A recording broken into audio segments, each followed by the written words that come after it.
Good evening, ladies and gentlemen, and welcome to round 15 of the ANZCAR Cup. And joining me tonight in the booth is Carl, but he's stepped away from the mic for a minute. And also Mr. Matt Hunter on the buttons doing his usual thing. Evening, Matt. How are you tonight? Going good, Mark. Yeah, yep. We just Carl's just had to pop out for a moment, so we thought we'd get the show underway since we're not too long now from the start of the race. Yep. Well, tonight we're at Worldwide Technology Raceway, and that is in Madison, Illinois, USA. And Carl's just popped back in. So welcome, Carl. I'll let you take over as the anchor man, and I'll slip to the background. Thank you very much, Mark. Yes, it is me, Carl Wilkinson, with you, and we are here, as we said, at Gateway, aka Worldwide Technology Raceway. We are looking at a pretty fun race here tonight, 160 laps here at this tricky 1.25 mile oval. If you sort of know New Hampshire or the Milwaukee Mile, you'll sort of get an idea for how this track goes. It's a bit of an egg-shaped track. It's got a little bit more banking than the former ones, though, so it can be a little bit quicker. It's a very fun little oval. We're about to start lining up for the grid, but track temperature is air temperature is 27 degrees, track temperature 34 degrees. So let's start running through the starting grid. It's Andrew Dyson taking pole, DPR front row with Neil Pearson on his outside, Lachlan Urquio with Stevie Dubb makes up line number 2. Third row for Toby Stent and Josh Micklemore. We've got Dave Douglas and Riley Curtis on row number 4.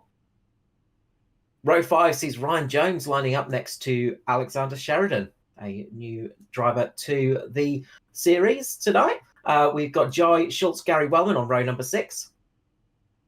Speaking of new drivers, Daryl Hockey is next to Brenton Henderson on row number 7.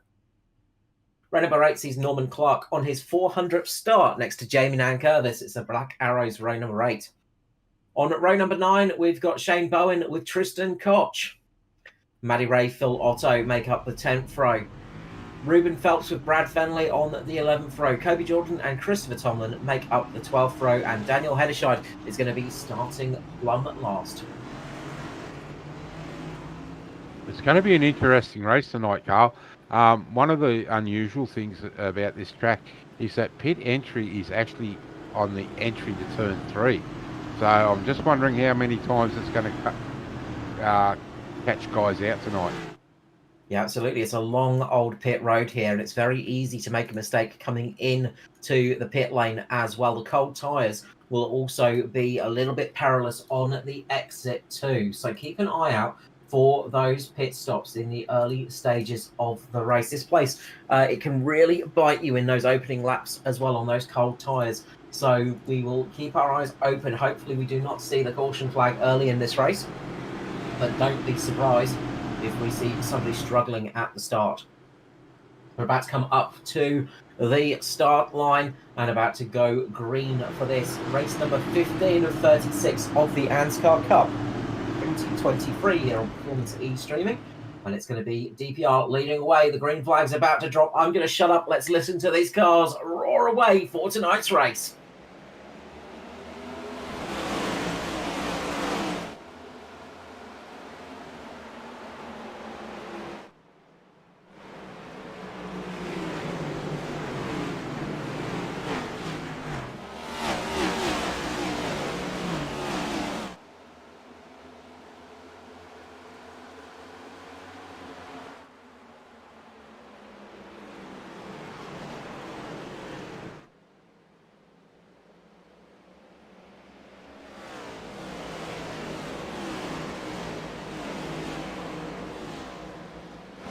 And as they roar across the checkered line, first lap is done. Looks like the low line got a fantastic start. They've really got away well in the early stages, but now the high line's starting to pull back as they start to break up. Andrew Dyson darting away like a whippet with a bum full of dynamite, gets a great start. Neil Pearson almost dropped back a position to Lachlan Urquio, but he's managed to find himself back up there now. And it's between Lockie and Toby Stent now as they both battle each other. The SRM car versus the Nasari car for third and fourth. And then it's an absolute furball down the pack. Ryan Jones, Stevie Dubb, Josh Micklemore, all very close to each other. You've got Joy Schultz just on their tail as well. Lots of battles going on track at the moment, as you see the 42 of Urquio keeping up on the high line, battling it out. Stevie Dub in the 98, fighting the 11 of Ryan Jones there. That high line is looking like it's probably the better line in this early stage of the race, but we probably will see some drivers starting to take sort of the mid-line as the race goes on. That will be the preferred racing line for tonight's race, the mid to lower line. But expect to see a few drivers trying to make that high line work, see if they can make some moves. Yeah, definitely will. And an interesting one to see on some of those camera shots, just how much of the safety barrier takes out of the racetrack. That last shot you can see there, it really sticks out into the track and takes some of the wall running right out of the play. But should be interesting. Dyson's jumped out to an early lead, but he's definitely got his teammate right there behind him in Pearson, and then Toby Stent is there for Natari. It looks like we may see this early stage the usual three musketeers at it, Carl. Yeah, I'm expecting to see these three fighting up the front, but you can't discount any drivers in the Cup because they can all absolutely get the pace on. We might see some drivers getting a little bit better pace once they come in for that first pit stop. Of course, we do run a fixed open setup here in the ANZCAR Cup, and if this is your first time watching, well, first of all, welcome to the channel. Make sure to hit the subscribe and the like button. Got to do those YouTube things occasionally. But we run a fixed open setup, and what that means is all the cars start on the same setup, but once pit stops happen, they can change the tyre pressure and the bump stops, so they can change the way the suspension works. So they can just do a couple of tweaks, and that can make a huge difference to the car. We've seen in previous weeks, DPR tend to be the ones that take advantage of it the most. They have a really good run. But the last couple of weeks, Natari has absolutely been on their game. Last week, they had the fastest cars in a long run by for sure. They had DPR beaten, but those late cautions saw DPR getting their way back up, and the short run pace came to their advantage. Yeah, definitely did. And not too far behind them is the SRM boys, Lachlan Urquio, Ruben Phelps, Matty Raymond. They're really starting to get a grip of this so-called fixed open setup, hybrid setup. So it's we can see Lockie there still up running in fourth. So it's going to be a good show. It's once these guys all really start to get the hang of these, and unfortunately by the time they all get the hang of it, we'll have some changes again for next season. Yeah, absolutely. I'm just looking down the order at Toby Stent's teammate, Daniel Hadishard, the other Natari in the race tonight. He is absolutely flying. He started way down in 25th spot, and he's worked his way up into 12th, up 13 positions in just 8 laps. This track is not the easiest place to pass on, but he is flying through the field at the moment, scything his way up the order. Yeah, definitely. He's just in front of Brenda Henderson, one of the SRM boys, but he is also a rookie for this season. So, I mean to say, he's been having some good runs too. But the man I'm interested in is Joy Schultz. Are we going to see one of his alternate strategies tonight? We may do, as Daryl Hockey has a bit of a moment coming in to turn 1 and 2. Just gets a little bit loose. He gets a little bit high up on the racetrack. Scrubs up high and just gives the wall a tiny kiss. No harm, no foul at the moment, but it did cost him a couple of positions in his rookie race here tonight for ANZCAR. And we see a change too there, Carl. The second place, Toby Stent's been able to get underneath Neil Pearson, so that's a nice run, and Toby is definitely on the charge and wants to get onto the rear bumper of Dyson. Again, it looks like the Natari cars just feeling a little bit more confident in the longer run of the pace. We're 10 laps in now, and Toby Stent is getting some good speed in that car. Last couple of laps, he's been quicker than both Dyson and Pearson. So got some good pace at the moment, and that could be very useful. He's actually closed the gap a little bit to Andrew Dyson by about a tenth of a second. It's now 0.6 of a second between first and second. Neil Pearson just slotting in behind now, and he's going to have to keep his mirrors open and watch out for Urquio, because we know that Lockie is very, very quick. He could well start getting on his tail. Yeah, definitely. And you can see there too now, Carl. Toby Stent's running the standard Apex and Dyson, and they are still staying up that little bit high. They're staying up high in one and two, and really getting down onto that pole line in 3 and 4. Yeah, that can sometimes make a little bit of a difference for Tara. A little bit further back, a bit of a check-up from Daryl Hockey. Just getting into the corner as Daniel Heddershide's putting him under pressure at the moment. There's a good little battle going on for 10th position now. But yeah, a few drivers driving a slightly different line. Of course, running the high line, you sort of risk the wall of death, of course. It's very easy to touch the concrete and have a bit of a moment out there and get some damage. But of course, it does put a little bit less strain on the tyres.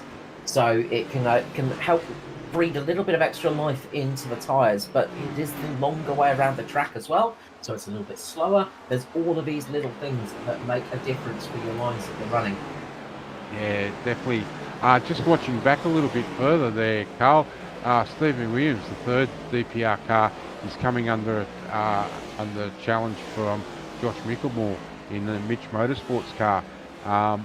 So he was really close there, but the gap's just opened up a little bit there. As we saw Daniel Heddershide making the move on Daryl Hockey there.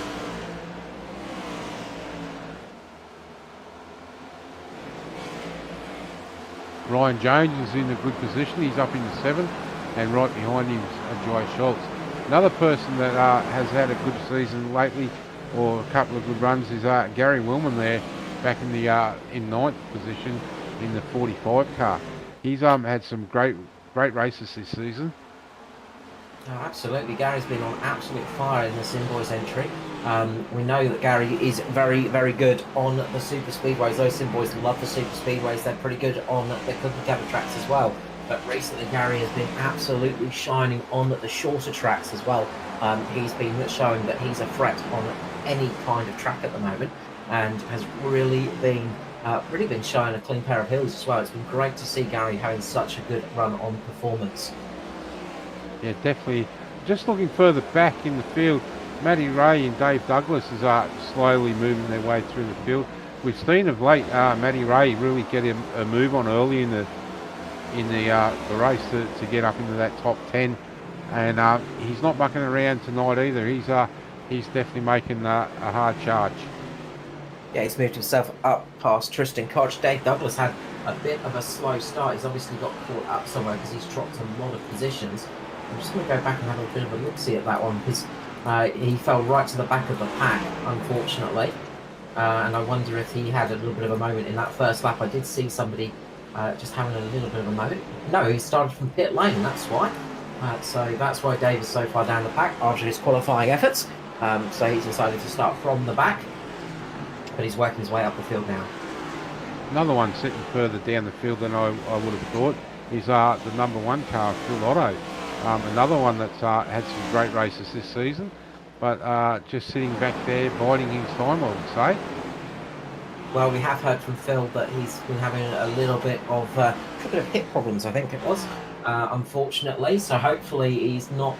Hopefully everything is working tonight and there's no pain in that seat, because that really can hurt your pace. Got Brad Fenley as well out on track, first time out. One of the first times out in the Cup car, so he's going to have a good run tonight. As we see Kobe Jordan and Tristan Koch battling it out. Christopher Tomlin just on the back of those two cars. As we see Cobes just make that position and get his way through.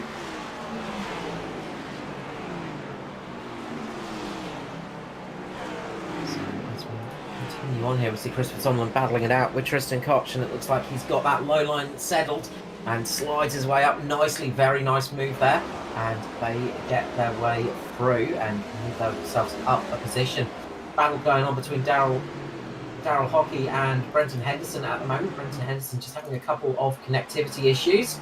A little bit further up the field, Gary Wellman's about to be put under pressure by Daniel Heddershide as Heddershide goes deep into turn 1, gets into the corner nicely side by side here through turns 1 and 2. And they make it through, and nice move there from Daniel Heddershide, working his way up the field. So again tonight, Carl, we've been spoilt for battles right throughout this field. and it's been that way every race so far this season. 15 rounds of door-to-door, nose-to-tail racing right throughout the field. You just don't know where to look and who to pick as a winner. But for winner, it's got to be one of those three. It's always got to either Dyson, Stent, or Pearson have got to come to the forefront in anyone's pick. I'd put Daniel Hederscheid in that group as well. It's those four drivers really are having a fantastic season. We know Daniel Hederscheid's got a win underneath his belt as well. And tonight he is charging through the field. He's just made it up into P8, getting past Jai Schultz, who made a little mistake going through turn 1 and 2. And Daniel Hederscheid pounced on that. He's now up into P8, 17 positions gained in this race so far. Of course, Jai Schultz, another winner in the Cup cars this season. We've had a few different winners this year. Jai Schultz, one of the latest first-time winners, coming out with that victory recently. And look, it puts a little bit of pressure off of him for the chase positions. It was he's been knocking on the door for a victory in ANZCAR for a bit of time. But I think that victory that he got came as a little bit of a surprise to him because I think he was sort of expecting to get maybe a podium. He was looking really good for that, and then the seas parted for him. He had a really good run, and then just kept his head calm and cool, and got that victory, which was great to see. Another driver that's just going to be hoping he can get a victory under his belt is Matty Ray, although his consistency is paying off quite well. But he would really like to get a victory under his belt just to secure himself into those positions. But we know from Matty Ray he's very good at consistency. But you've got to sometimes just get the aggression, get the early qualifying in, just so you can keep yourself right up there with Dyson, Stent, Pearson, and Hederscheid. And the gap out the front now is out to 1.22 seconds, so it's still nice and close, but Dyson is just starting to stamp his authority on this race in this first stint. Here's ANZCAR doing a good job of holding on to the back of Neil Pearson at the moment. He's kept himself right up there and keeping himself in this fight, and he's another driver that would dearly love to get a victory underneath his belt in the Cup cars and get that win finally done, just to take that pressure off. He's got Stevie Dubb behind him, a driver that is always there or thereabouts, one of the veterans of the series. And of course, he's a member of DPR, so he is helping out his teammates constantly, of Dyson and Pearson. And in turn, he's getting a little bit of help as well. Very strong team in the ANZCAR Cup.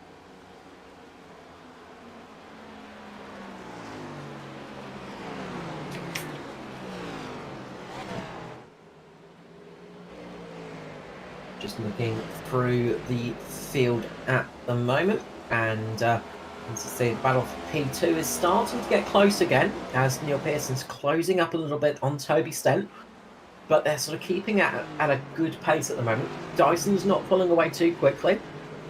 Toby's just keeping relaxed in that position, and Pearson's just sitting there waiting for any hint of mistake to pounce and work his way back past into P2. Looking a little bit further down, and Daryl Hockey's just lost another position. He's keeping going at a fairly good pace, but he is dropping down a little bit. He's in front of Shane Bowen at the moment, right behind Ruben Phelps, who's just worked his way through. But a good run so far for Daryl Hockey. It's nice to see a new driver's name out on track. We love seeing new faces appear and people taking a bit of a run and getting into the races. And well, there's no better way of learning on track in a racing series than being on track and racing against these guys. So hopefully this is going to be some good experience for him. Same for Alexander Sheridan, who is running down in P20 at the moment, having a strong run in the 555. He's solidly in 20th position, just on the back of Jamie Nankervis. But two rookies out there at the moment, having a bit of a run, as I put a little bit of a curse on Sheridan. Sorry about that. I'm glad you're the first one tonight. Like clockwork, Cal. I know. I'm very talented when it comes to things like that. Remember, you can pay me extra, and I will not mention your name. Yeah, commentator's curse is strong with us.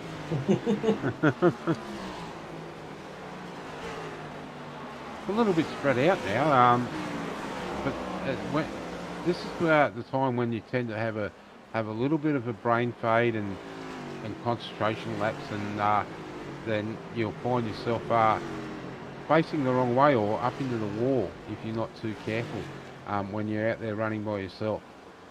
No, that's it. I mean, this is the stage of the race. You're about halfway into the stint as well. You've probably got about 30 more laps to go in this stint before you come down pit lane, and you're sort of thinking, all right, if there's a caution, I'll dart in now. I'm going to change this, this, and this. If we don't have a caution, then I need to come in on this lap.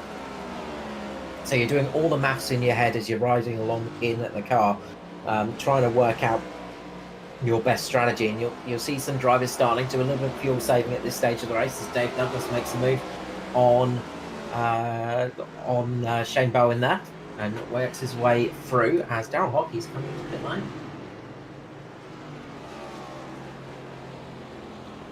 575 dropping it into pit lane, and nothing obvious I can see. Bunch just coming in to do a little bit of adjustment, get some fresh boots, and get himself on a counter strategy here.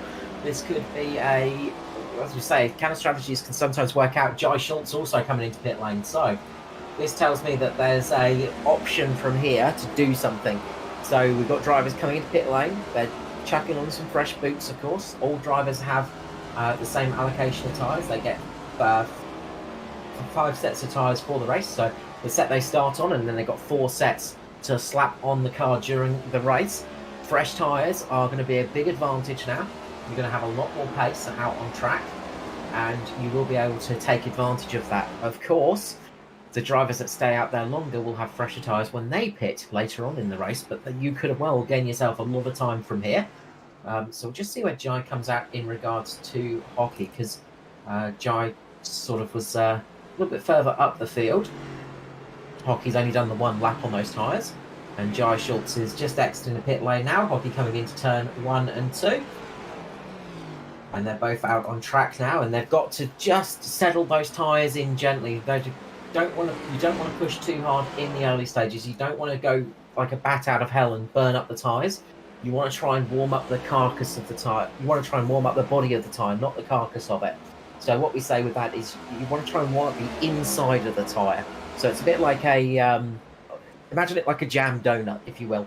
You want to have that nice jammy bit in the middle, nice and warm, but the outside not too hot, so you can sort of bite into it without burning yourself. If your tyres get too hot on the outside, but are still quite cool on the inside, it can really make them hard to work with in the long stints. So trying to get those tyres up to a nice working temperature is key right now. So you just don't want to push too hard on them in the early stages. Just get them up to a nice temperature and then use them to their advantage. Back up the front again, Carl Pearson is now right all over the back of Stent. So this is definitely getting a bit heated here now. It is indeed, as they're just coming up to Brad Fenley now to put him a lap down. So Brad Fenley's going to fall a lap down here, and the battle for P2 is starting to heat up. Toby Stent up 3 positions already tonight. He is hoping to make it 1 more spot, but he's having to work very hard to defend against Neil Pearson. We know how hard Neil races. We know how hard Toby races. These two will absolutely not shy away from a bit of door banging as Toby Stent just rubs the wall there and gets a gateway strike there, and that's given Neil Pearson the opportunity to get the run. Just that touch of the wall slowed the car down. It took away some of the speed, but now Neil Pearson's got a bit too deep into the corner. He's run wide. This is going to give Stent the opportunity to get side by side. He doesn't have the run off the corner though, as Neil Pearson makes his way back up into P2. Yeah, with Pearson coming off out of that turn on the high line, it's given him a bit better drive down that front straight. And unfortunately, Toby just didn't have the drive out of the turn. Like I said, it just scrapes off a tiny bit of speed, and look at how much Pearson has gapped Toby Stent right now. Toby was doing a great job of keeping Pearson back, but Pearson's obviously got a bit of speed now that he's got through. and is pulling away. Andrew Dyson has got a 2.4 second lead over these two as well. So Dyson has absolutely pulled out a nice gap here and is chugging along. Just looking at the speed differences, the fastest cars on track, unsurprisingly, is Jai Schultz on those fresh boots. Just did a 34.6. Last lap for the leader was a 36 dead. So that's how much the tyres drop off in about 30 laps. Good 2.5 seconds on the drop off on tyres. So that's going to be a big difference for those guys that have come in. They are going to be making a heap of time right now as they've put themselves off strategy. They will gain a huge amount of time on the undercut. However, once the cars come back out, they will get the overcut. They will be able to get those fresh tyres and be able to work themselves back up. You see Jai Schultz just passing Josh Mickelmore there. He's just working his way back up, trying to get his lap back as quick as possible. And you will see this car flying past these guys on the old tyres. He'll be able to go up on the track. He'll be able to go down on the track. He'll be able to drive where he wants to with that car and take any position he wants to, whereas the drivers on the old tyres will have to stick to their line. Gary Wellman, I think, might be pitting in right now. He is indeed. Yeah, just seen Gary hit that wall on that earlier shot with Joy coming out of the turn. So he's also given that wall out of 4 a nice little nudge. A little rubber here and there is not always a bad thing. You just don't want to do it too often. As Dave Douglas makes his way past Riley Curtis as well. Riley Curtis having a big battle with Brenton Henderson too. So some good battles going on track at the moment. As we see Riley, I think, maybe coming into pit lane. So we'll see the entry into pit lane here. You can see it's a long old entry here. You enter off of the back straight through turns 3 and 4. It's a long way around this corner. And you've got to be so careful not to scrub up into that big yellow barrel and then get the speed down for the pit lane itself. And now it's such a thing of finding your box, getting it stopped on the right point. Always a tricky thing. The brakes will be relatively cool, so you've got to be careful of not locking up, not sliding through your pit box. Of course, there's much less grip on the pit stalls as Riley brings it in, gets on the brakes, just makes it in. No, he slides past. I thought that was a bit wide. So he just skids through the pit box and just misses his stall. Of course, when you're actually driving, you see the lollipop man and the pit crew actually on track. You don't see it on the broadcast, unfortunately. But Riley Curtis gets the fresh boots on now, comes out of pit lane. And this is where you've got to be super careful because it is very slippery on this part of the track, on the exit of pit lane. Very easy to run wide onto that grass and find yourself flying up on the racetrack, skidding around. On the exit here, you've just got to be careful coming back onto the track. Again, it's a little bit lower grip down there. There tends to be a few marbles rolling down the track from the other tyres, and it's very easy to lose control as you get back onto the racetrack. But a fairly good pit stop there from Riley. He'll be a bit sour about missing his braking marker and sliding in his pit box, having to chuck it into reverse. But he has come back out, and he will be gaining a bit of time now. He's on fresh boots. Yeah, I've been watching the pit stops tonight, Carl, and everyone so far has done that. That's been through pit lane. It's just slid that little bit too far forward. So it's going to be interesting to see whether these leaders do it. And Jai Schultz now has just got past Neil Pearson. So the next person he'll be hunting down is that orange car that you can see in the foreground of that shot. So he's definitely working his way back up onto the lead lap.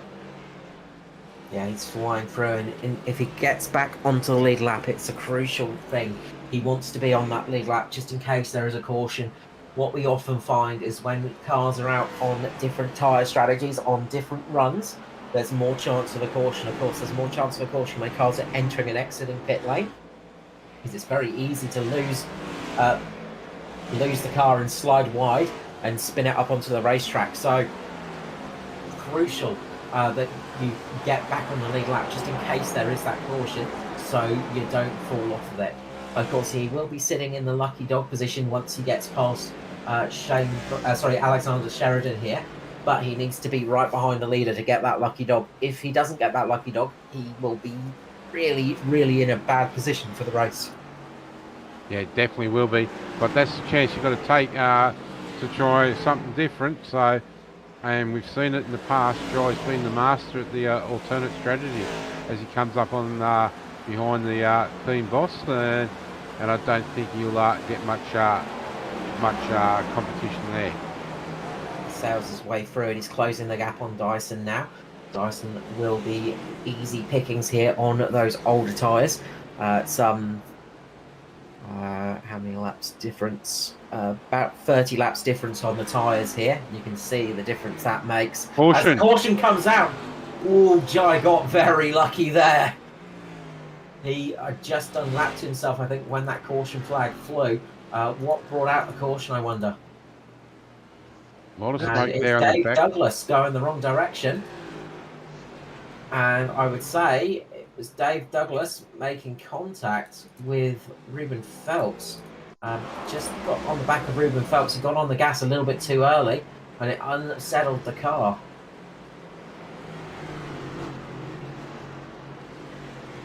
So, number 10, Dave Douglas bringing out our first caution for tonight. I'm just seeing two incidents, so I'm just trying to have a look at the first one. But Josh Micklemore's had an incident and he's dropped like a rock as well. So we'll have a look at that one first. Okay. Oh, fairly hefty whack in the wall. That's going to damage the right front suspension. I guess luckily for him, that caution flag came out, so at least he can get some repairs done to that car because he's going to need to get them done. Yeah, that caution was brought out by Dave Douglas. we'll try and find the Dave Douglas one now.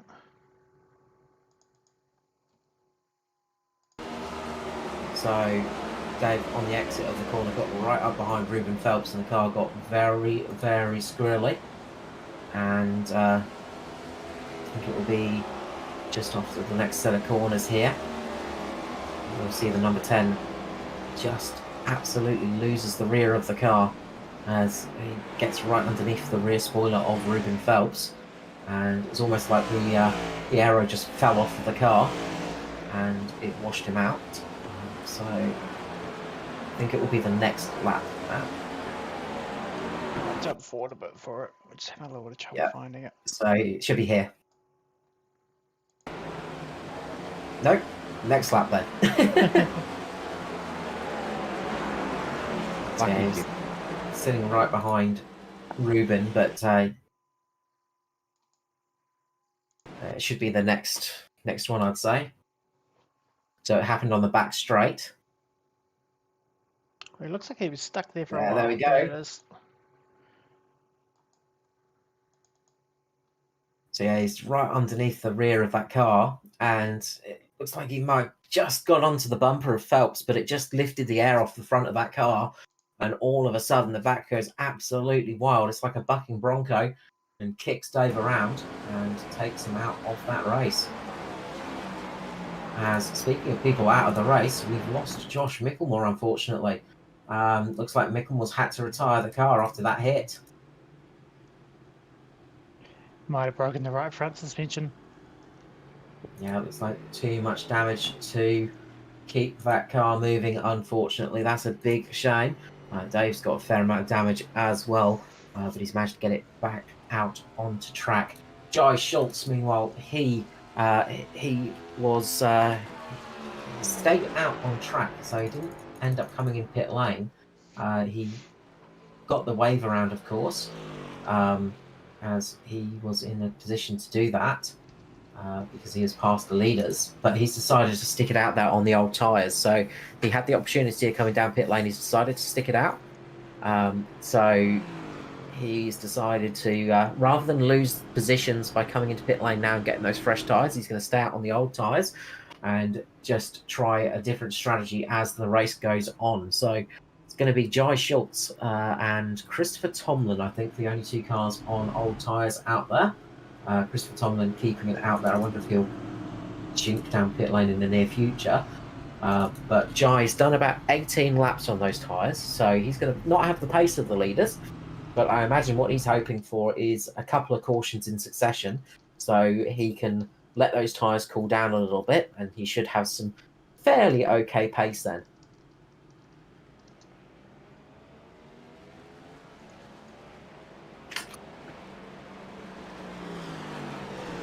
Looks like we've got a number of cars taking the wave around. Yeah, there's quite a few cars getting the wave around. I think Christopher Tomlin might have got the lucky dog. Yeah, But I think thought. I think Jai was passed at that time, so I don't think. Yeah, I was trying to work out who it was. I thought it was Sheridan at that time. That was because Jai had just got past Sheridan and then got past Dyson, which would put him on the lead lap, and then the lucky dog. I thought it was Sheridan, but he's still stuck one lap down. So maybe it was Kobe Jordan. Just I think it was Kobe. Yeah. Yeah, it was Kobe. Kobe Jordan got the. Kobe got it. dog. Yep. Yeah. Got my wires Just crossed for some reason. I thought it was Sheridan. It was a tricky situation because it came out just as we were watching that car get back on the lead lap. Anyway, we are about to go back to green flag racing here for This could be round interesting. 13. Yeah, watch out for Jai Schultz. He's got to be super careful on this restart. It's going to be easy to lose the back end on those Swan tyres. 110 laps remaining here. We go back to green flag racing. It was a good restart. I expect them to get swamped though in these first couple of corners. Well, we have seen sometimes the slightly warmer tyres do well on the restart in the first lap sometimes, but then a couple of laps in, that's when the fresh tyres are going to come to bear, and they are indeed. Look at Dyson. He's got really good drive off of that corner, and he's going to be able to use extra grip through this section now. As Dyson and Toby Stent work their way through a little bit further back, there's a huge melee going on. There's lots of cars in different positions now, as everything has been shaken up after that caution. Most importantly though, for Daniel Hederscheid, he's got fresh tyres, he's right up there now, he's making a move on Neil Pearson and Jai Schultz as they go 3 wide here. As all contact and around goes Hederscheid.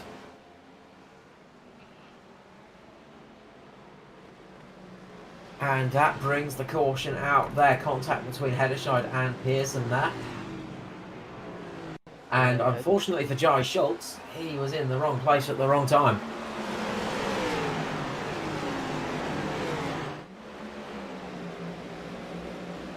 Just see here, just squeezed up, 3 wide.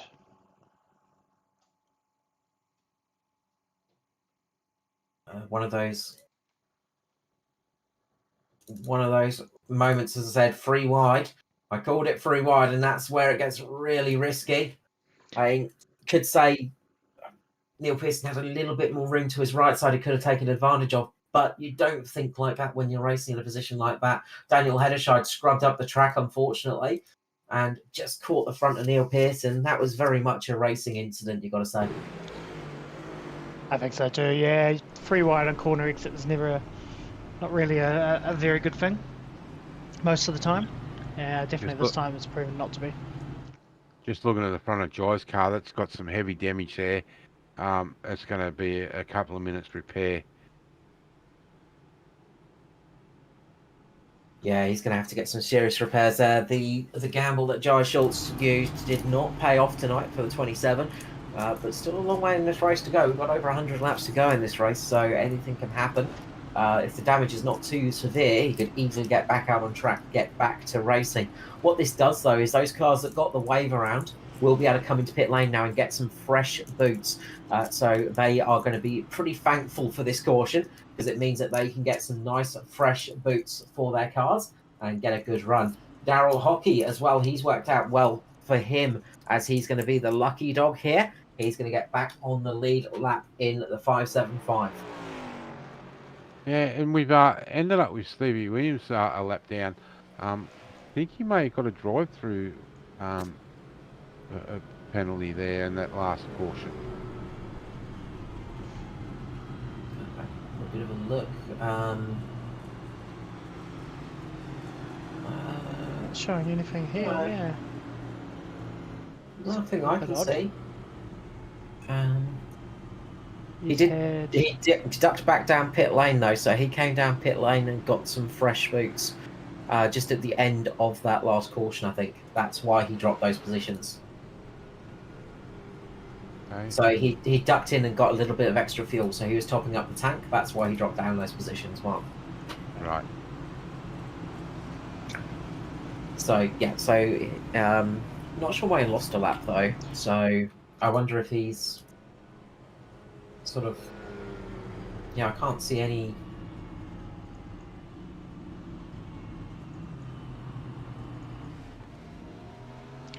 Just Can't looking really at work out where he lost a lap. So yeah. Yeah, he's just come in and taken fuel again. So that's all he's done. Dave Douglas still there getting repairs done. Daniel's car looks to be okay cosmetically from the outside anyway.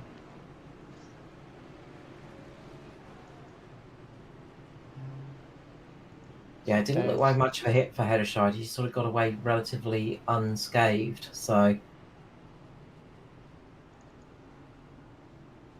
Just looking at Joy. Joy's still in his pit box. So there's some quite a bit of damage there. He's coming out now. 2 Yep. minute 30, 2 minute 18 stationary time pit stop. So he's gone down 1 lap, unfortunately.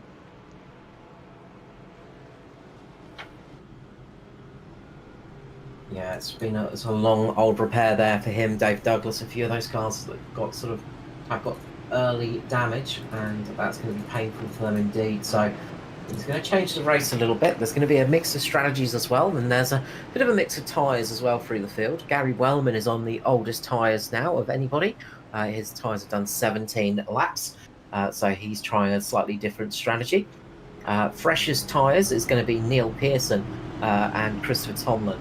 So Neil Pearson's got some damage on that car, but again, it doesn't look too bad on Pearson's car. It just looks like he sort of got away relatively unscathed, thankfully, in that accident. So he should be able to get back for this one. And we haven't really seen if anybody's been able to take advantage of a tweak of a setup change as well. Who has got that working, I wonder? On this restart, we got 3 SRM boys up into the top 6, so that's a nice little help for them. It is indeed. Watch out for those SRM cars. They are very sneaky. As we're about to go back to green flag racing, lap 56, 104 remaining here at Gateway for round 15 of the ANZCAR Cup. And Dyson gets a nice restart there. That low line getting away very well. Ryan Jones looking to make the move early. Toby Stent drops down to cover him off though. Yeah, Toby just got I just seen on that restart, Toby got a little bit of a tail wag, so he didn't get all the power down like he would have liked. We've got excellent drive through that first corner though, and managed to close the gap to Dyson a little bit. He's seeing what he can do now as he gets up there. Watch out for Ryan Jones as well. He's been knocking on the door for a victory for a while, and we know he is hungry for it. Will he get second place or will he get a victory? We'll find out at the end of the race. But he's another one of those drivers that will absolutely be knocking on the door and will be challenging for a win tonight. We know how quick Ryan can be. He's really put a lot of effort into all of his into his car and everything. And we've seen huge improvements over the years from Ryan Jones. And well, he was quick to begin with, so it's great to see him coming along so well. But he is currently sitting in 3rd position. Ruben Phelps up there as well, another one of those drivers that you can never discount on the track. He'll be a bit quiet and then all of a sudden will appear from nowhere and can easily take a victory in those circumstances.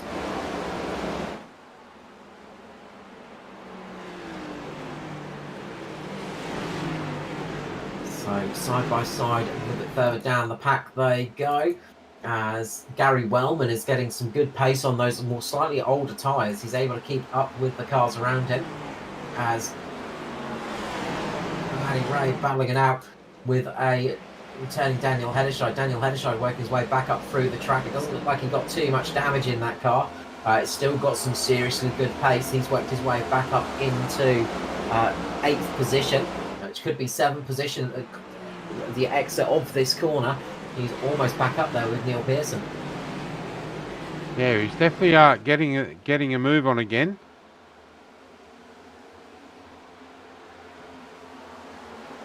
As we see the cars side by side a little bit further back, there's a couple of wounded beasts out there.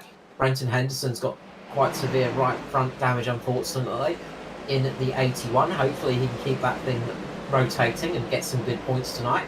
He's one of those drivers that tends to be in the wrong place at the wrong time when an accident happens, unfortunately. And it looks like that may have caught him out again tonight.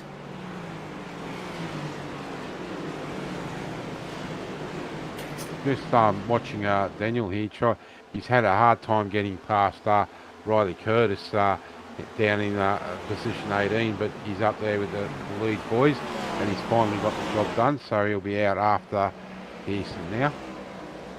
That's it. Riley Curtis a little bit out of position, but he's trying to keep himself up there just in case a lucky dog position comes. Riley's also on some fresh boots as well, so he's got some good pace in that car. Of course, oval racing, there's no blue flags. You don't have to watch out for lapped cars. You just race for it. As Toby Stent's starting to put the pressure on Dyson, he's managed to close that gap up, and Ryan Jones right behind him. Toby Stent starting to apply a bit of pressure here. Christopher Tomlin having a good run up on the fresh tyres as well, and so Stevie Dubb. So there's quite a few cars moving throughout the field that aren't necessarily in the right spots. There's a couple that are a lap down, but they are working their way through the field nicely on fresh boots, and others that are on slightly warm boots that are dropping down that are on their lead lap. So there's quite a mix of cars out there. Definitely are, and Jones is now really starting to pressure Stent for second position. These three cars have now got just over a 2-second gap back to Phelps. So some good racing here, and they've been able to pull the gap a little bit. Yeah, they're really gunning for it in this early stage. They're all on the same strategy at the moment, and they're seeing what they can do. Of course, they've got some cars on fresher tyres behind them in Neil Pearson, Daniel Hederscheid, but they're not quite making it work to their advantage at the moment. Looking a little bit further down at Shane Bowen trying to make a move on Jamie Nankervis in the Black Arrows car. A little bit further up the field, we've got Stevie Dubb and Gary Wellman fighting it out side by side, the two green cars battling away. Stevie Dubb makes the move there. Lots of good racing on track. See Jai Schultz trying to work his way back up towards the front, trying to get himself that lucky dog position. He's on the outside of Daryl Hockey at the moment, with Christopher Tomlin in front of him, as Shane Bowen makes a run down the inside of Jamie Nankervis, now trying to make the move into turns 1 and 2. Got Gary Wellman just in front of him. Remember, Gary's on some slightly older tyres as well, so he's not quite got the same pace as those around him.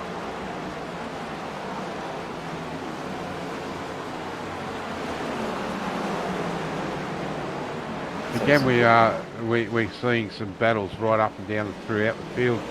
Some great action here, side by Nankervis and Co. So that's it. Stevie Dubb really putting his foot down and trying to keep himself in the front of the lapped cars. He's trying to catch up to Riley Curtis at the moment, who is currently the leading lapped car. So if there's a caution, he will get that lucky dog. But just behind him, and it was really hard racing side by side. They are absolutely gunning for it, and this is the best action on the track at the moment. Lots of side-by-side action between these cars, and some good fighting going on as well. Some good clean battling going on down here. It might be for about P12, but they are really fighting at the moment. P10 is Jamie Nankervis. So this is the fight for the top 10 positions. And it looks like, unfortunately, we've lost Norman Clark. Oh, looks like we have, unfortunately. I'll just go back and see. I can figure out what happened to Norman.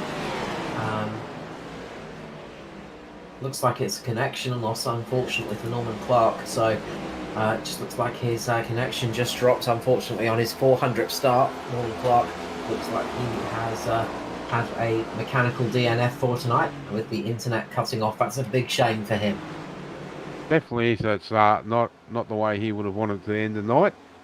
He would have been out for a good show, and he normally does have a good show in the Cup cars. That's it. He had an excellent showing last night in the Xfinity car, getting P4 at Sonoma, doing the no-stop strategy. He had a really good run in that car, battling it out with Jai Schultz at the last stages of the race for that final podium position. Jai Schultz doing a fantastic job of working his way back up the field and nabbing that third step of the podium, though. Side by side, we see Shane Bowen and Jamie Nankervis still fighting it out there, still battling, still side by side. As around goes Hockey, Daryl Hockey. And looks like contact between himself and Dave Douglas. So we'll have a bit of a look-see at that one.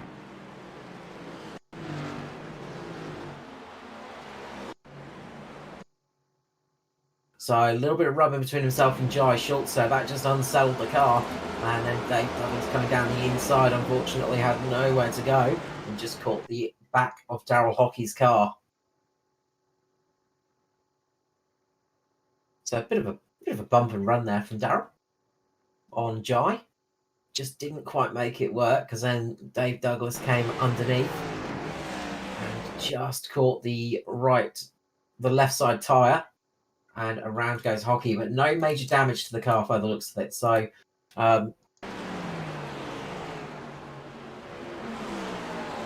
as the leaders come into pit lane, and they just have to back the pack up a tiny bit just so they don't get black flags. One of the quirks of this track, unfortunately, you have to be a bit careful when you're coming into pit lane, just so you don't get a black flag. But they all make it through nicely, no big accidents. So, everybody's come in bar Daniel Hederscheid and Daryl Hockey.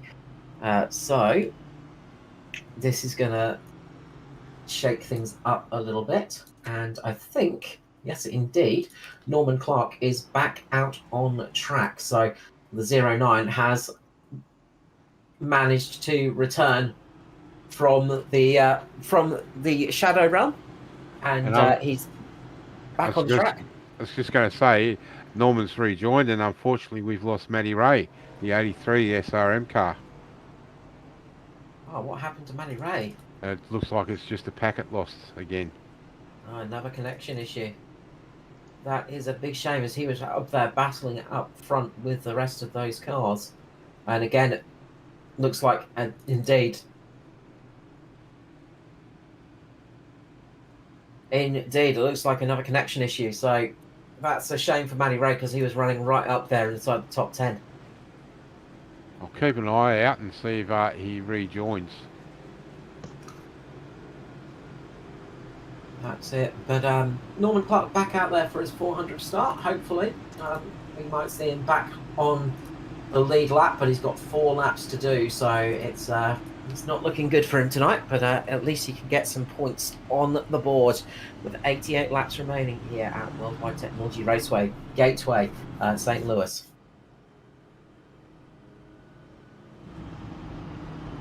So Daniel Hederscheid's decided to keep it out, Mark. That's it's going to be an interesting call. Yeah, it definitely is. 19 laps on those tyres. Again, we've seen Jai on that last, or one of the restarts, where he was good for the first turn, but then once he got through that turns 1 and 2 down the back straight, boys had the drive to get around him. That is it. It's going to be interesting to see how this restart goes, because we're going to have Daryl Hockey up there as well on some older tyres. So they've got to be careful on the restart, not to put their foot down too quickly, not to spin up those tyres, because it is very easy to have them spin up and cause a bit of a moment. Well, we're going to have Daniel had a shot on 19 lap tyres, Daryl Hockey on 24, and everyone else behind them is on fresh rubber. So this has a disaster written all over it, but let's see how they take it. Well, we have seen in the Next Gen Cup car that, you know, on the restart, the older tyres, because they've got a little bit more heat in them, can sometimes help them out a little bit. So you can get a good start, good first lap, but then it has a bit of an issue after the first lap. So after the first lap, they really fall off on pace. But the warmth on the tyres can help you out in that initial launch and that first lap. So if they can keep their noses clean, keep out of trouble on the first lap, and if there's an accident behind, they could be sitting in a very good spot. But watch out after that first lap, after that initial launch, after turn 1 and 2, once they get into 3 and 4, that's when the rest of the field's going to pounce. Definitely. But the guys in second and third have got to be careful they don't get the drive and run into the back of them too. as they go back to green flag. As Heddershot gets away nicely, gets away very well on the start. As Hockey just loses a little bit of pace there to Andrew Dyson. Dyson down the inside as they get through turns 1 and 2 now. On to the back straight we go. And it is Heddershot, Dyson, Stent, Hockey, Pearson, Jones, Urquio, Phelps, Nankervis, and Wellman. As round the outside goes Andrew Dyson using those tyres, but he runs up a bit high. Loses a little bit of speed. This could be Toby Stent's opportunity to get a bit of a run here. He's on the low line. Seeing if he can get a run on Andrew Dyson. Can't quite make it work. Doesn't have the speed needed to get it underneath Dyson at the moment, but he's keeping on his tail. As side by side goes Jones and Hockey. Hockey keeping the car a little bit higher. Doing a good job keeping that car pointing in the right direction and is getting away fairly nicely there. He's going to have another set of tyres up his sleeve though for later in the race, and that could be crucial. Yeah, you definitely probably want to keep a set of tyres here for the last 30 or 40 laps. So it'd be interesting to see who's used all their tyres and who hasn't. Well, so far everybody, so far the front runners have used up 2 sets of tyres. I wonder if Neil Pearson's used up a 3rd set. He might be running a little bit low on tyres, but I wouldn't imagine so. So they're sort of getting into that point where they could start getting a little bit close on tyres in the near future. So we'll see who's worked it out perfectly as they go 3 wide a little bit further down the pack. As Jamie Nankervis slides through there, and the battle is back on between Shane Bowen and Jamie Nankervis. This fight's been going on for, it feels like, the past 20 laps.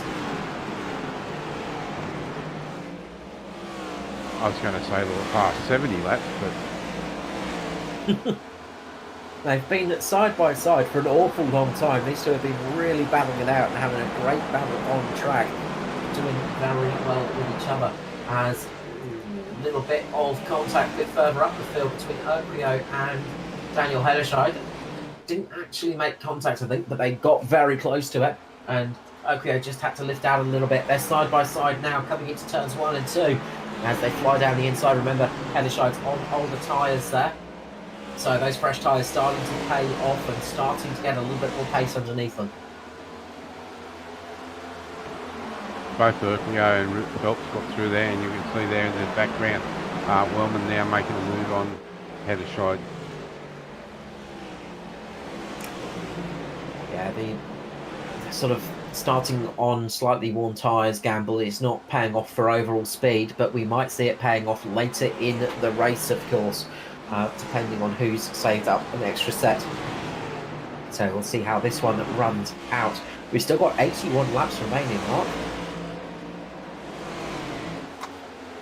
It's still a long way to go in this race. For anyone on the lead lap, I wouldn't count out being able to win this.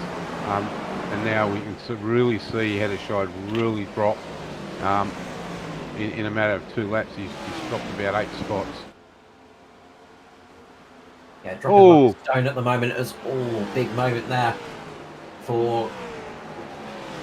Quite see which car that was. Yeah. I believe that was Ridiculous having a little bit of a moment there with the wall.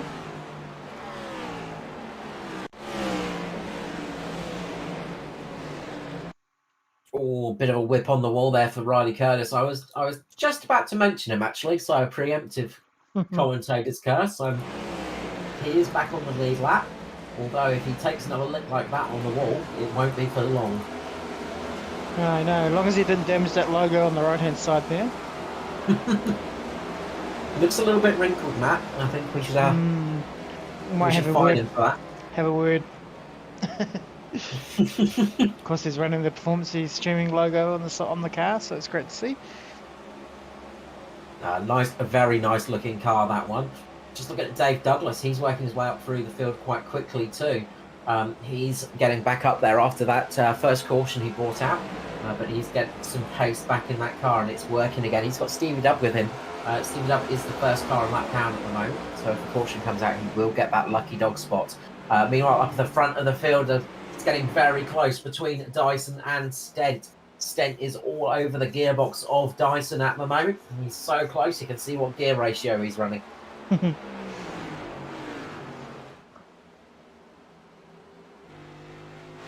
battle for the lead. I wonder if we will see a bit of an opportunity here to pass as Dyson just gets so close to the wall, lap after lap after lap.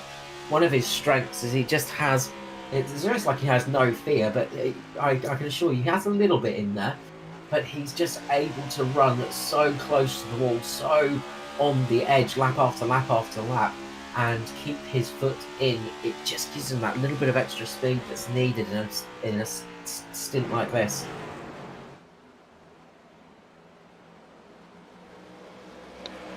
Yeah, the gap was closed up, but as soon as we jump in and have a little bit of a look, it's sort of pushed out a bit again.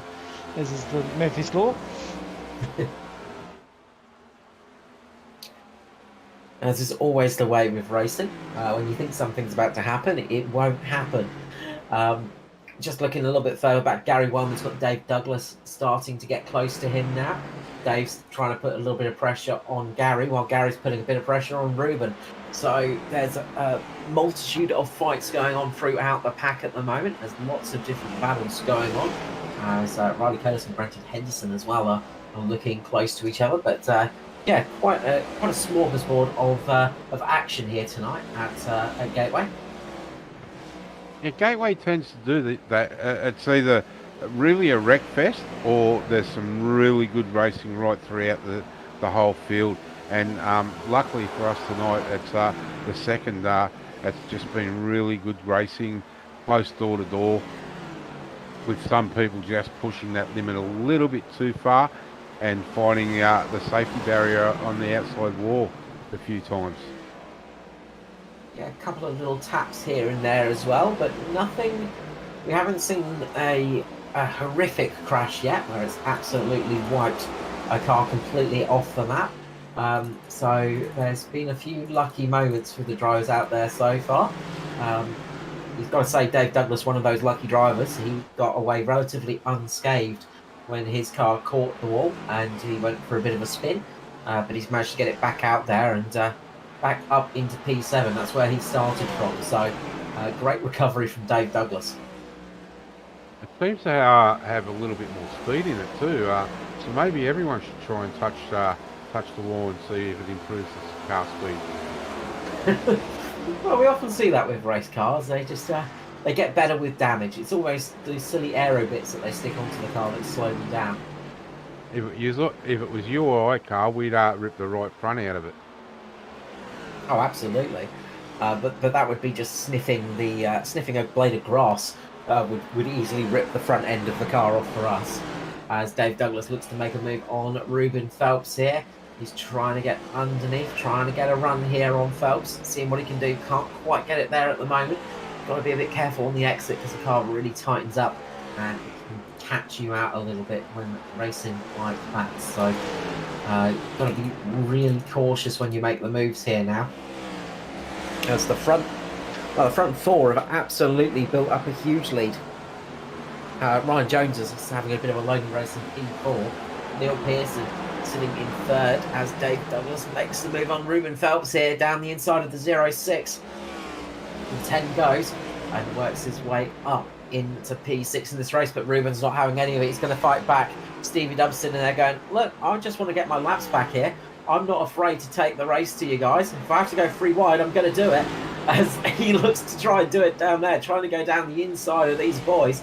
Stevie W might be a lap down, but he is racing for every little bit of racetrack at the moment. He's pushing it to the max and giving us some great action. Dave Douglas once again goes down the inside of Ruben Phelps, seeing if he can make the move stick this time. He's just got to get that exit right. Can't give Ruben the opportunity to get the race back underneath him here. Can't give Rubes the opportunity to get the switch back, and he's trying his best. Drag race down the front straight here. Of course, this used to be a drag raceway back in the day, and Dave Douglas wins the drag out the corner, gets himself up there, and now Stevie Dubb all over the side of Phelps. Yeah, he's got to be careful here that they don't just mistime these runs, because we've seen earlier the guys just drifting up out of the corner, and we can see there Stevie Dubb just thinking better of it and backing out just that little bit. I imagine if that was for actual position, Stevie Dubb would have really, really gone for it. But sort of being a lap down, it does take a little bit of But it adds a tiny bit of extra caution to your driving, doesn't it? Yeah, it definitely does. But the good thing about tonight, we only started with 25 cars, and we still got 23 cars circulating out there, and 21 cars now on the lead lap. Sorry, 20. What am I 15. saying? 15 on the lead lap. And Stevie Yeah. Dub's definitely wanting to get past Ruben Phelps, but just can't do it on that inside.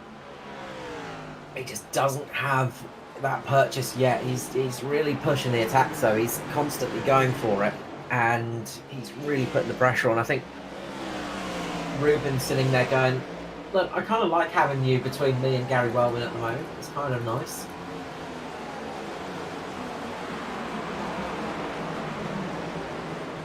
I don't mind having a car between me and the next car. It just gives me a little bit of wiggle room.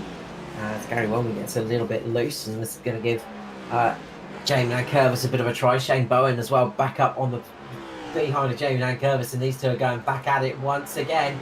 Bowen and Nankervis fighting it out, and this time it's like Bowen's got down the inside, a little bit of rubbing there between the two cars. Absolutely door to door for the 8 and the 308 there. Really racing hard, these two. And well, they've been racing all night long, and get to that stage of the race where you're just like, oh, you again. There's a little bit of contact there,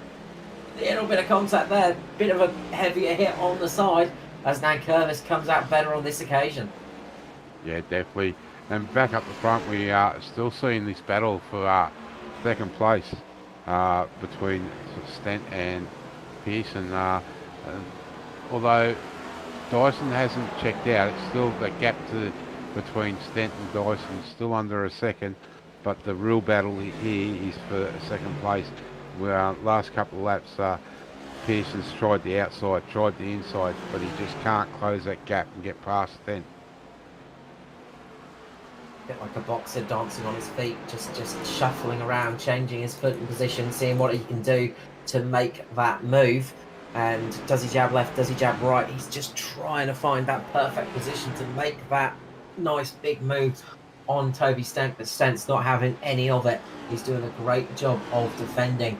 Meanwhile, Stevie Dubb has managed to get past Ruben Phelps, so he's up another position, at least on the track. He's still down in P16 though.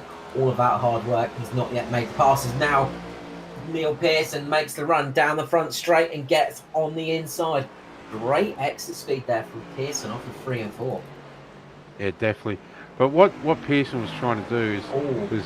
sorry, Mark, I'll tell you what happened is Toby Stent just got down on the apron, had a big swap of opposite lock, and that is why he had the poor exit speed off of 4.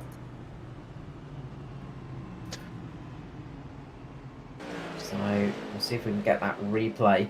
The replay It was yeah, I thought we found it there, but that was actually just on the pit stop. So yeah, I don't know if it came. I don't think it would have come up with an incident, unfortunately. But he just touched that little bit of curving, and all of a sudden he had a whole heap of opposite lock on the car, and it just cost him the exit speed. That's why Pearson sailed by so quickly. And that's what I was just going to say, Carl. What Pearson will be doing is these cars only have a left-hand real little mirror and the review mirror, so he'll be trying to play little games with him, get inside his head, and make him start to guess where he's going to go and what he's going to do. So you take your mind off of how you're driving and start to really concentrate on the guy behind you, and that's probably what's happened. He's just made that little slight boo-boo, as you said, but down on the ripple strip there and on the inside, and that's caused him to get loose, and that's exactly what Pearson wanted. Just a bit further back, Daniel Hedershide dropping a position to Brenton Henderson. Kobe Jordan making a nice move on him there as well. The old tyres of Daniel Hedershide are starting to hurt an enormous amount now. He's just not got the pace in that car that he wants. Meanwhile, Daryl Hockey has come down pit lane. He came down about, where is it? Where's my note for it? About 11 laps ago, and got some fresh boots on. So I don't think he'll make it to the end, but he's sort of banking on there being a green flag stop and a caution, so he can leapfrog the cars a little bit. So he's trying a very different strategy here tonight. He's really running the alternate strategy, and if it pays off, he could be finding himself with a bit of a windfall. Yeah, definitely. We now see the gap out up the front, 1.5 to Pearson, and then a further 1.6 back to Stent. So that has really unsettled Stent, that last little incident. Let's hope he can get his head back in the game and keep pushing on. And back to the eternal battle between Bowen and Ann Curtis. Now Riley Curtis has jumped on board as well. Riley Curtis getting a run here, looking down the inside. Jamie's going down just to defend it, just to say to Riley, look, don't even think about going 3 wide here. We want to, I want to get past Shane Bowen, but I do not want you getting past while we're battling, mate. So a good move there from Nan Curtis to get that position back and keep Riley Curtis back as well. So some good racing going on track there, some good defensive driving. And you just seen there Curtis get down onto that apron and get really taily, real squiggly around the turn. So it's definitely not something you want to be doing on old tyres. It may be all right on young tyres, but yeah, with 28, 30 laps on tyres, it's looks like it's really unsettling. Yeah, you got the other thing as well is there's going to be some marbles down there. There'll be some debris and detritus from the tyres, and that makes it very, very low grip. And same for off on the high line as well. So you can see here, Dan Curtis has been sort of caught up on the high line now, and he's just not able to get his foot down as early as he wants. And this has given Bowen the opportunity to get back into the race. Riley Curtis, meanwhile, is sticking to the back of Dan Curtis. So there's a multitude of different lines going here, but it looks like there's a bit more pace on that low line than the midline around turns 1 and 2. But 3 and 4, you can take that slightly higher line to take the advantage. So the racetrack is evolving constantly as well now. Yeah, well, it's getting later in the afternoon.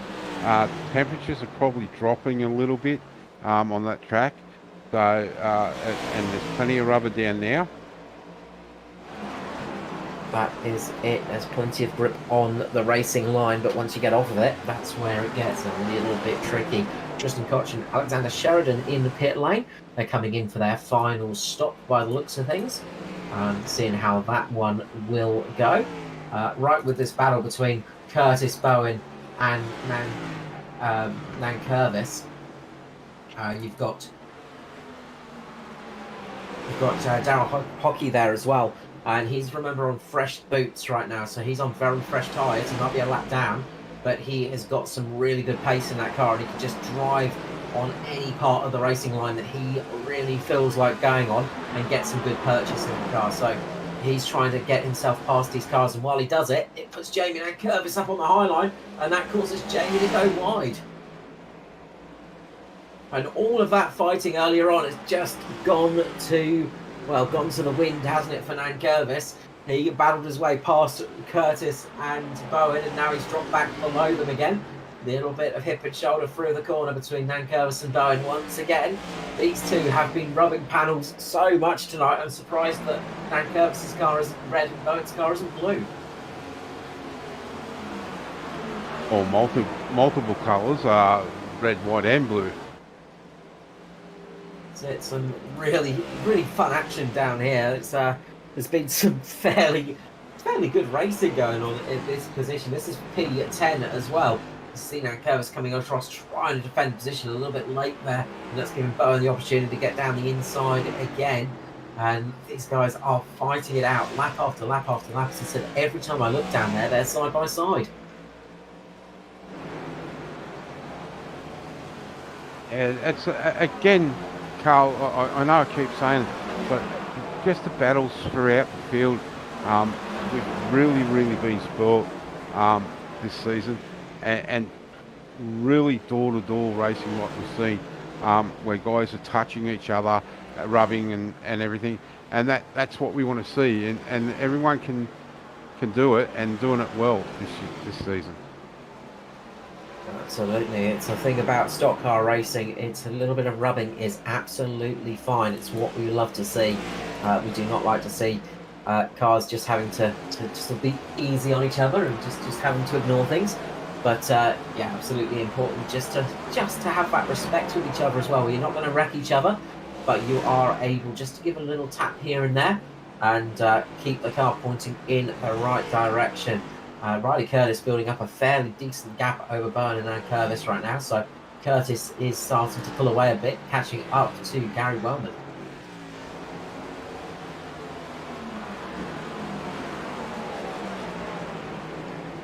We're starting to see a few cars get a bit fishtaily off the corner too there.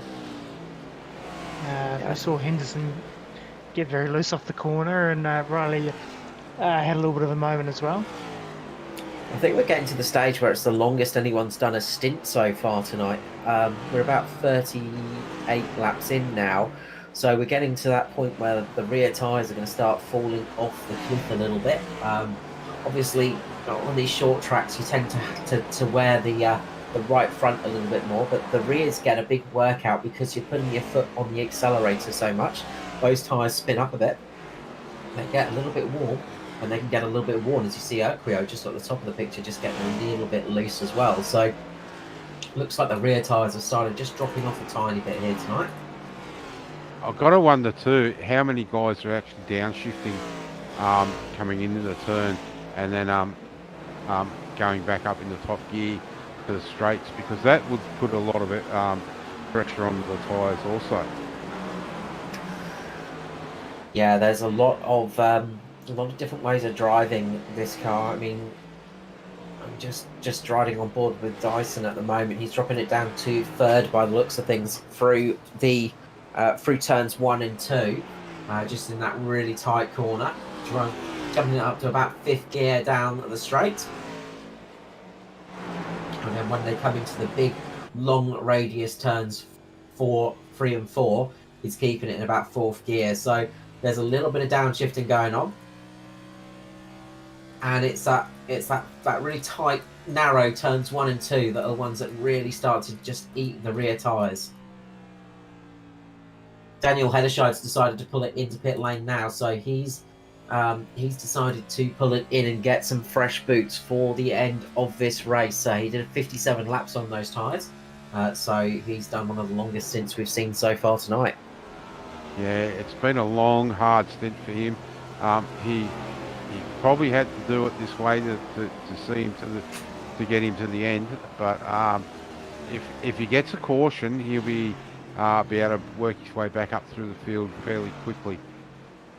The other thing is too, we've got to watch to see how many guys do actually have a set up their sleeve. Because if we do go into overtime, do you want a set of fresh rubber to come in and throw on? Yeah, that's it. You're just breaking up a little bit there, Mark. I don't know if you're just in a slightly different position. I think Neil Pearson's coming into pit lane now, though. So Pearson's pulled the pin. He's going to bring it down into pit lane. No, he's aborted it.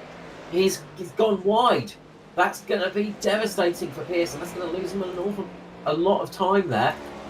He's bringing it into pit lane, and exactly what we were saying earlier, you've got to be so careful on this pit entry. So easy to lose it coming in here, and that's exactly what Neil Pearson has done. He's lost it coming into pit road, cut across the grass. Luckily, he's managed to keep it pointing in the right direction. He sort of had a fairly hefty gap between himself and Toby Stent, but it cost him all important seconds as he's going to come back into pit lane now. And I imagine he's going to make it in this time round. He's going to take it a little bit easier into this corner now. But it caught him off guard for sure. And that cost Pearson a good 4 or 5 seconds. See the replay here. So coming onto the back straight, you then dip it down into the pit lane. So on the front straight at the moment. And it's so easy to do on a track like this, just to have that moment where you just run a little bit wide, and it just, because it's grass either side of the pit lane, it's no grip whatsoever, and the car will go flying off and back onto the racetrack. It's very easy to lose the rear and spin the car up. Neil did a good job of keeping it in the right direction, but you see he's just running. This is the one where he makes it in, I think, Matt. Yeah, it looks like it hasn't gone back further enough on the replay. We also had another incident pop up for Christopher Tomlin, so we'll have a little look at that. See if we can work out what happened there as well. So he's right up on that high line. And I wonder if he's going to scrub up and tap the wall. Let's see what's going on here. He's going to come down into pit lane, maybe? Looks like he's coming into pit lane. And does he do the same thing? He does indeed. Yep. He runs wide. And that's exactly what happened to Neil Pearson. But Tomlin, he just manages to get it skate in, but almost catches Gary Wellman.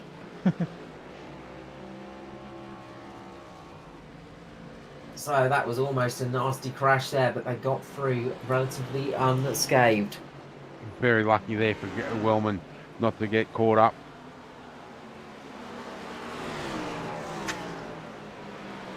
Yeah, he was in a bit of a brown alert mode there, I imagine. It was a little bit of a scary spot where he was sitting, and that could have easily been a nasty accident between those cars.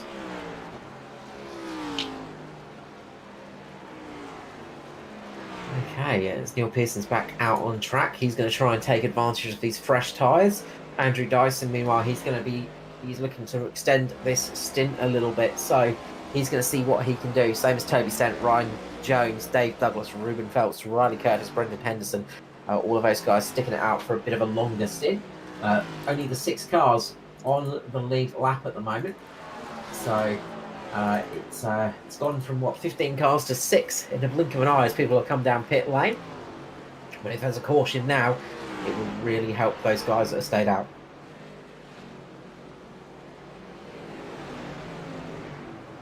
We are having a good mix of cars coming in and getting that final pit stop done as well.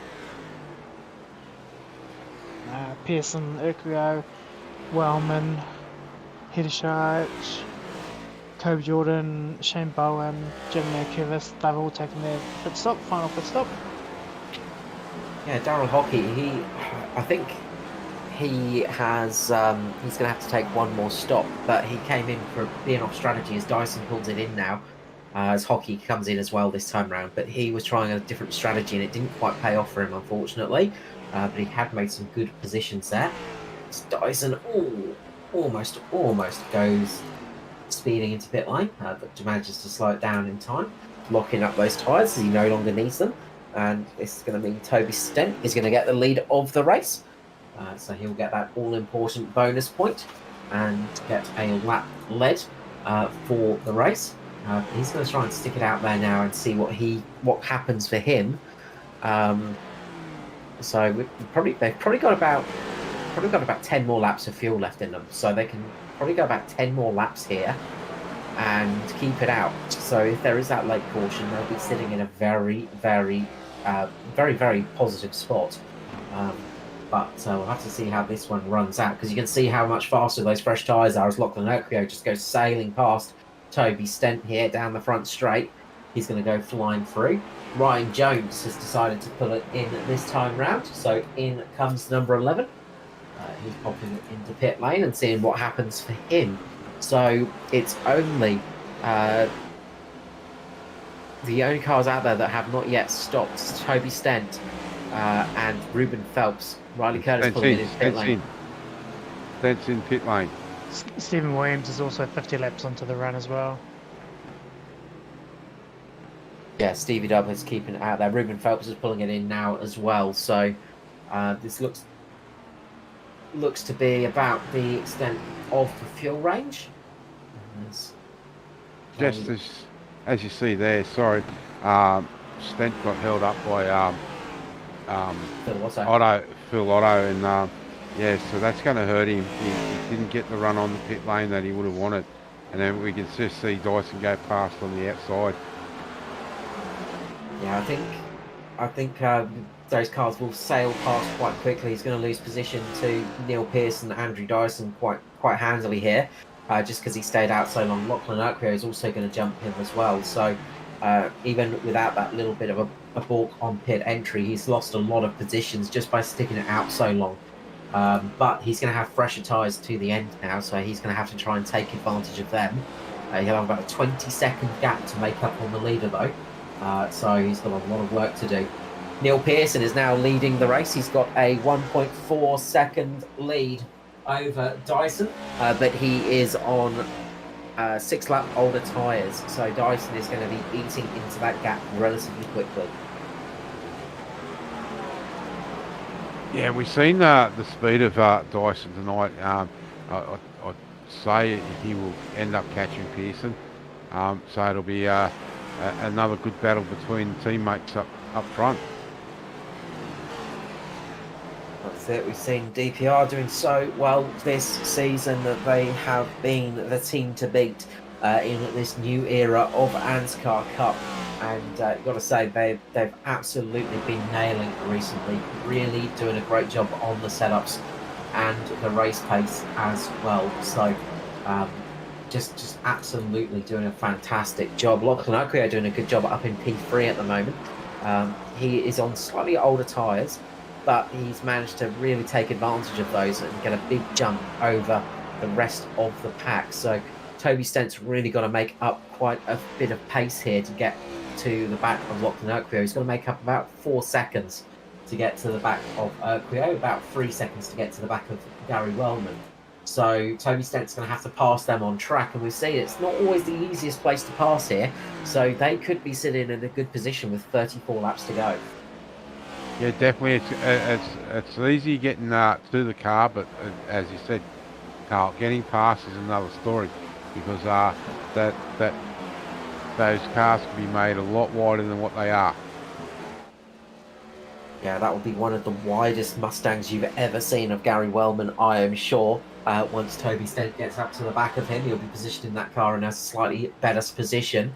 And of course, the other thing is the tyres start to plateau a little bit after about 10 to 15 laps. So Toby Stent really has to take advantage of these fresh tyres while he's got them, because they will start dropping off and they'll start sort of getting equal footing with the cars around them. So you've got to really get that pace in and not take too much out of the tyres, but also take as much speed as you can. It's a very delicate balancing act. Yeah, definitely right there. We can see Stent really pushing harder around that low line. He's definitely got some speed in that car. He is the fastest car on the track at the moment. He is constantly setting blue laps, which is fastest laps of this section. Fastest lap of the race is currently Neil Pearson's with a 33.9, the only car in the 33s at the moment. So it looks like he's going to be securing that fastest lap point. So good job from Pearson. As Stevie Dubb decides to pull it in 57 laps into the stint, he could not go any longer, unfortunately. So this is going to drop him down at least another lap. So that's going to be a very frustrating night for Stevie Dubb.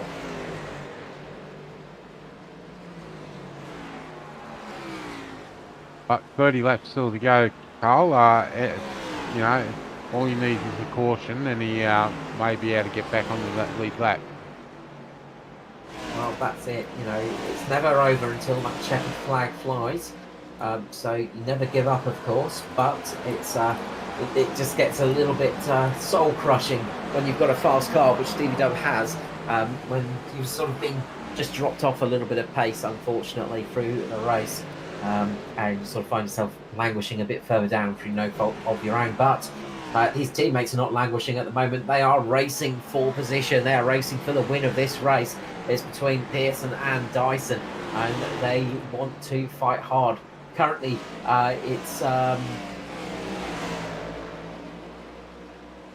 they've got very good amount of victories between the two cars as Dyson goes down the inside, 3 wide. Tristan Dodge up high. Kobe Jordan up high, just keeping out the way as it's getting lapped, and Andrew Dyson makes the move down the inside and takes the position from Neil Pearson.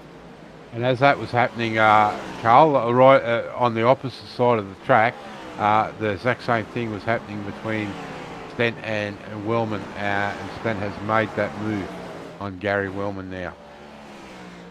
Yeah, Stent has got the bit between his teeth at the moment. He is chucking that car around the track. He is closing a little bit on the leaders, but not by enough. You've got to say, unfortunately, he won't be looking at getting it up to fight Pearson and Dyson by the looks of things, but he very much could find himself on the third step of the podium, but he's going to have to fight it past Lachlan Urquio, and Lockie's going to be wanting to get that podium for sure in the 42 SRM Mobile Broken Mechanical Machine. Yeah, well, the last lap for Urquio was the 34.9, and the last lap for Stent was the 34.3. So Stent's definitely got some speed there. About 7 laps the difference between their tyres. Toby Stent on 10-lap-old tyres, Lachlan Urquio on 17-lap tyres. So there is that difference there, and Stent will be using that to his advantage where he can. He'll be seeing what he can do here tonight, and got to say, it's looking fairly good for a podium at the moment. Should be on course to get it, but as we said before, catching is one thing, passing is another, and I'm sure Lachlan is not going to make it easy at all. He's going to be putting as much fight as he can safely, that is, in that car, and of course he's not going to be wanting to lose out on a top 5 finish either, so he'll be busy battling and racing. So we'll see how that one goes. Meanwhile, catching them both up as well is Ryan Jones. Remember, Ryan Jones came in a little bit later as well. He's closing the gap too, so he's about 3 seconds off the back of Stent. Although Stent is all over the back of Urquio now. This fight is on. 25 laps to go. Stent goes down the inside. Urquio tries to cover him off, but can't bring that car down low enough to get the cover. Should have a little bit better run off the corner now. Although Stent's got the fresher tyres, he might have a little bit more purchase, but Urquio takes the higher line, gets a run off the corner, side by side as they come into 3 and 4. Stent down the inside, Urquio up high still, keeping that car around there. He's willing that car to go faster at the moment, trying to keep as much speed on the exit of the corner as a drag race down towards turn 1. Toby Stent's got a little bit better speed off the corner, but they're still side by side coming into the tight turn 1. It's Toby Stent that's going to make the move as Lachlan Urquio runs very high. That's going to cost him a lot of speed through the mid-corner, but he should get a good run-off here. He might be able to do the up and under if he can get the run-off, but he can't quite get the purchase down. Yeah, big wash up there, unfortunately for Lachlan. Just out there in the marbles to start to pick up that leftover rubber, and yeah, just nothing he could do. Now he has to start focusing and keeping that car going strong, because he's got Ryan Jones chasing him down at a vast rate of knots as well. Ryan's trying to chase down both Urquio and Stent, and well, that little battle has helped him out a little bit. He's still trying to chase down Stent, of course, but he should be on course to catch up to Urquio. So we'll see how that little battle unfolds. We got Ruben Phelps as well. He's out there on some very fresh tyres. We saw him coming in very late. He's just got past Daniel Hederscheid. So Phelps is working his way up through the field. He's going to be chasing Dave Douglas down next. So we'll keep a little bit of an eye on that one. There's a little bit of a gap between those two cars, but it won't be long until that fight starts to heat up a little bit. Yeah, definitely not. But the front two have definitely checked out. There's a 17.2 second gap between Stent and Dyson. And a 14 or 13 and a half second gap between Stent and Pearson. Yeah, you've got to say it's not looking good for Stent to catch up to the leaders at the moment. He's going to be keeping his fingers slightly crossed that we might get a late caution just to close that gap, because at the moment it's not looking good. He's trying his best though, but he's also got to keep that speed up so he does not lose the gap between himself and Ryan Jones. Toby Stent has to be a little bit cautious of Ryan Jones, because he's coming up quite thick and fast as well. Yeah, definitely. I'm just hearing some chatter on the back on the race channel. People not so happy with some lap drivers out there at the moment. Well, that is oval racing. You've got to race those lapped cars as well. They're in their rights to race, and if they've got fresher tyres and they've got a bit more speed, they are within their rights to unlap themselves. So It can get frustrating though. I do understand from a driver's perspective. Yeah, definitely. But I mean to say, um, with the gaps at the front at the moment, there's not a lot going to change except for the like as you're saying between 3 and 6 is going to be the biggest changes if there is any.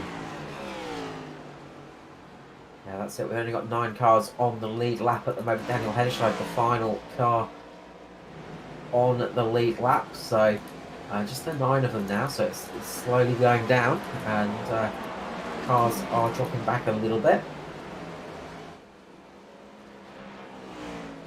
Gary Wellman has got to keep his eyes on the mirror because, well, they're battling some lapped cars as well. But he also has Dave Douglas closing down the gap on him, the battle for 6th and 7th at the moment. But he has Brenton Henderson all over his back as well. It looks like he's got some good speed at this stage of the race, trying to unlap himself, trying to fight other cars around him. Henderson's battling it out with Phil Otto, Jai Schultz. So there's a multitude of different fights going on track at the moment between different cars on different laps.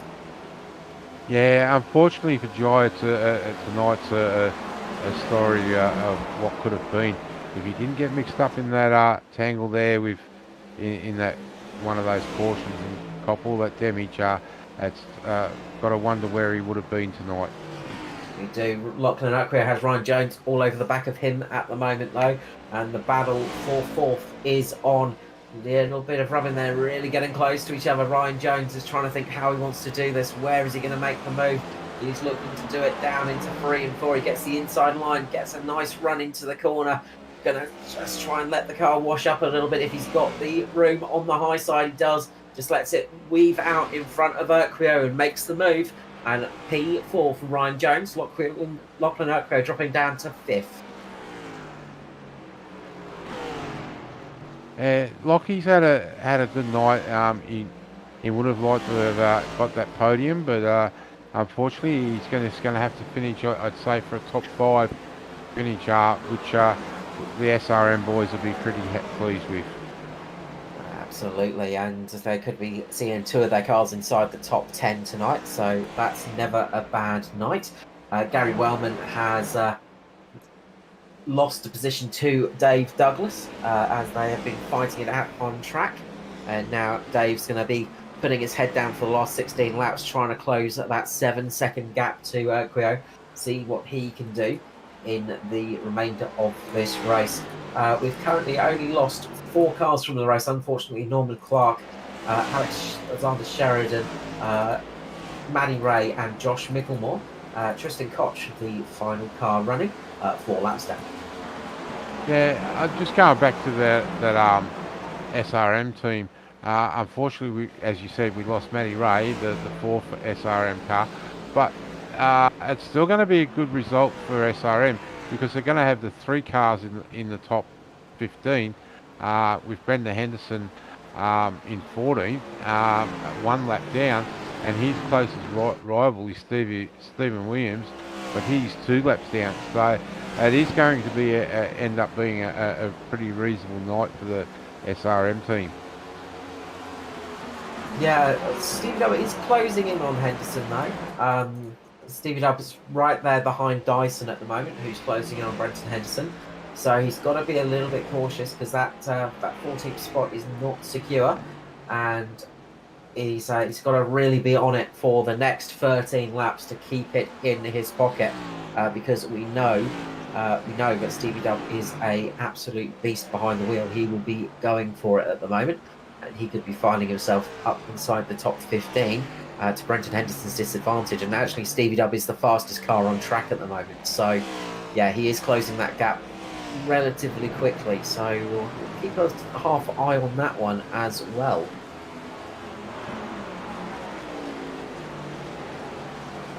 So as we start to wind down here, the sun is setting here in Illinois, and we are closing in on the end of tonight's race as well, as Brenton Henderson has had to pull into pit lane.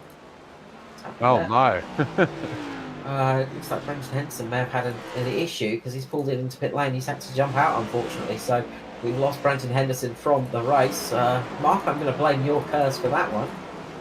I'll take that one. So that will end up giving Stevie Williams 14th place.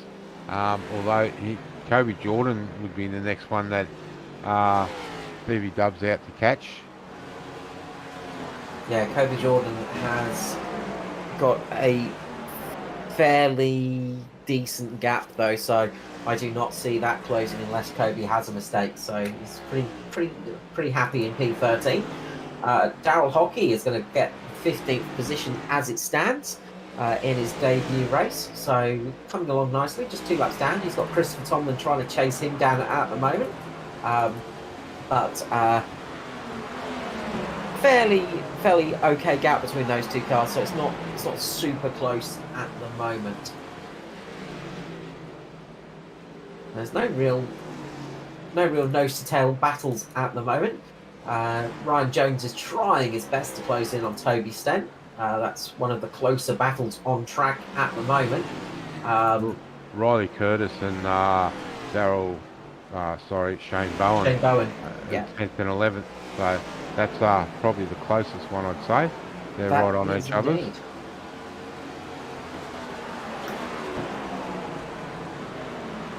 Shane's had a very eventful night tonight. Really been in the wars, battling it out with Jamie Nankervis and Riley Curtis almost all night long. Riley gets a good run off the corner, has to drop a little bit low, gets a little bit taily.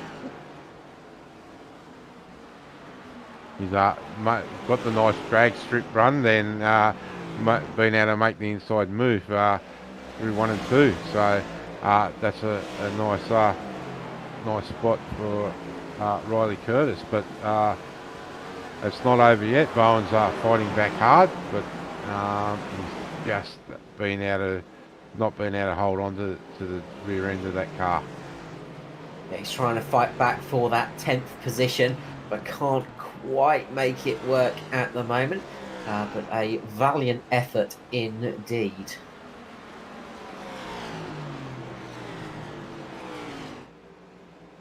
So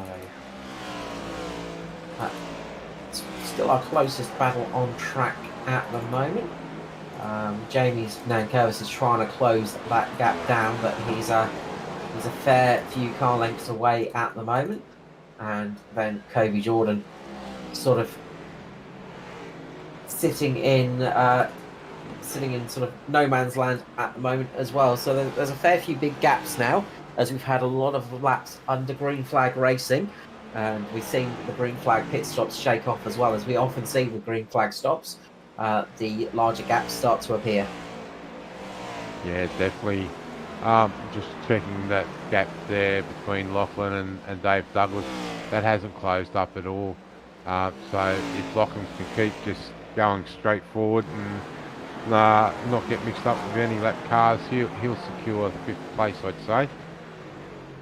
Yeah, one man that's got a bit of a charge is Ruben Phelps. He's got to make up 3 seconds on Dave Douglas, and he's got the leader Andrew Dyson all over the back of him. Ruben will be defending this though as much as he can, trying not to drop down a lap, but there's only so much he can do as Dyson slides down the inside and makes his move up, lapping everybody up to 6th position now. So Dyson is absolutely flying out here tonight. Yes, definitely a DPR night. So we're seeing Dyson show how skillful he is at these short tracks.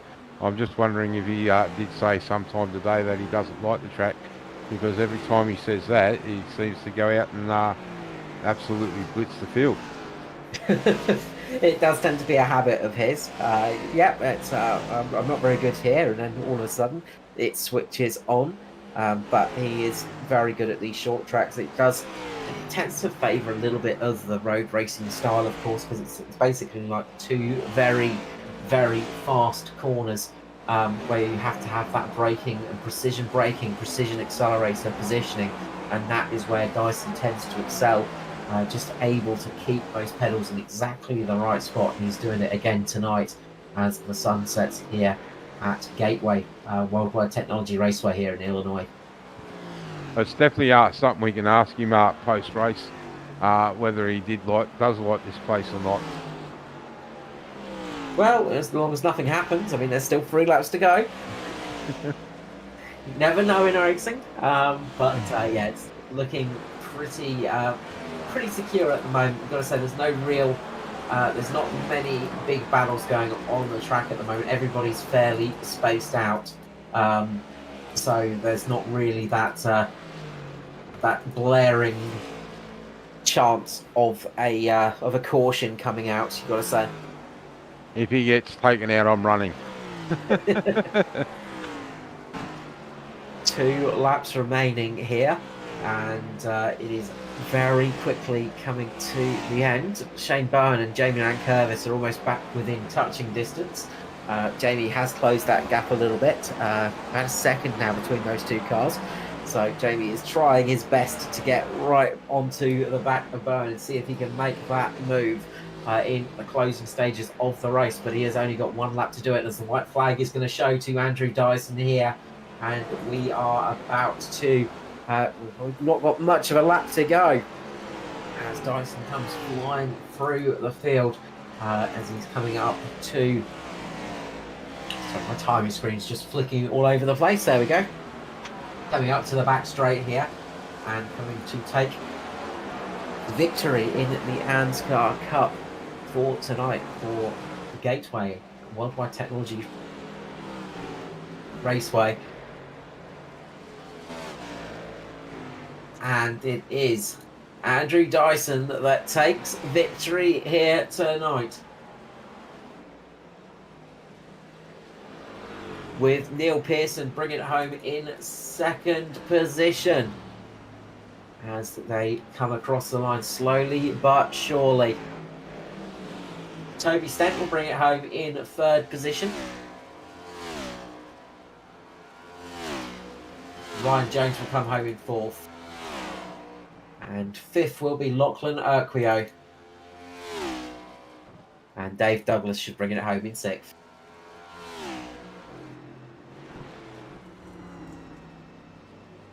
Well, another great night's racing, Carl.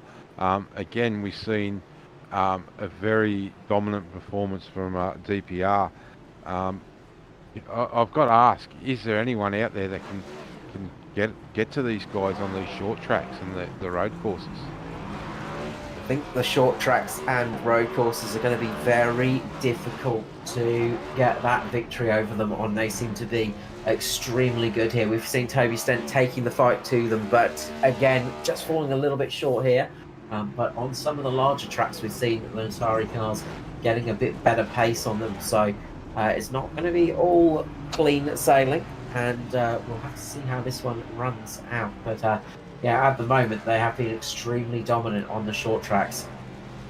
Let us run through the finishing order for tonight's race as Dyson absolutely burns down the house and uses up all of those rear tyres. It's Andrew Dyson taking victory tonight for the DPR, with Neil Pearson in 2nd, 1-2 for the team. Toby Stent brings the Atari car home in 3rd, with Ryan Jones in 4th position. Double 2nd for Ryan Jones. He comes home in 4th. Lachlan Urquio brings it home in 5th position for SRM. He'll be pretty chuffed about that one. Dave Douglas did not have the easiest of nights, and you've got to say, without the incident, Dave could well have taken it to DPR tonight. He had the speed, but he did not have the luck sitting down there in 6th position. Ruben Phelps comes home 7th. Gary Wellman for Sim Boys comes home in 8th position, with Daniel Hederscheid in 9th, and Riley Curtis bringing it inside the top 10 tonight.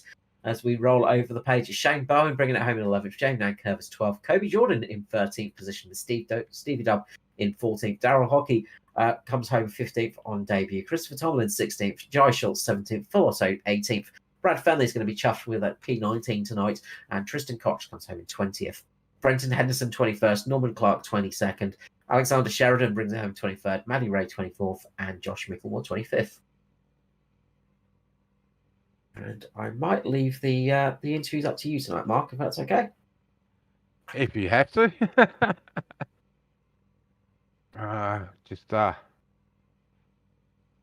Waiting for these guys to come into the green room.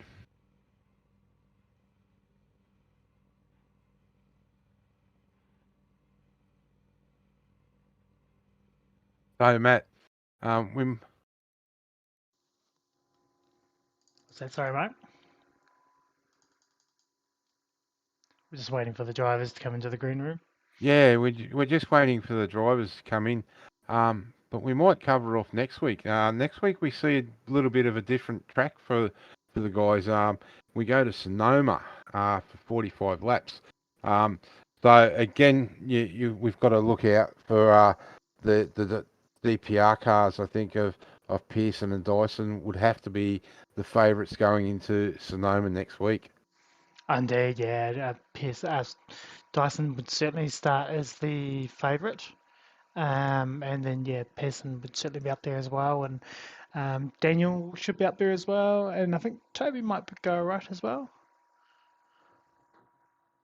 We've got 4 drivers there, but I don't know who one of them is. So Oh, the old, got the driver's name. Oh, we've got the name in Discord, not that's the driver's name. Trick.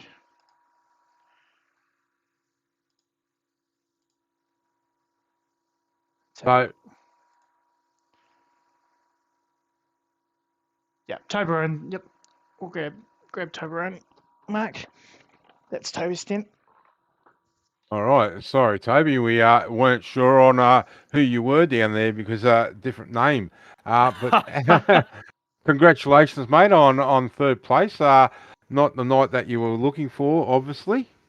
Oh, nah, a bit different this week actually. To be honest, I've never raced here. Bought the track a couple days ago, done a couple laps. So I always forget I'm pretty new to this iRacing stuff. So yeah, never raced here, no idea what I'm doing.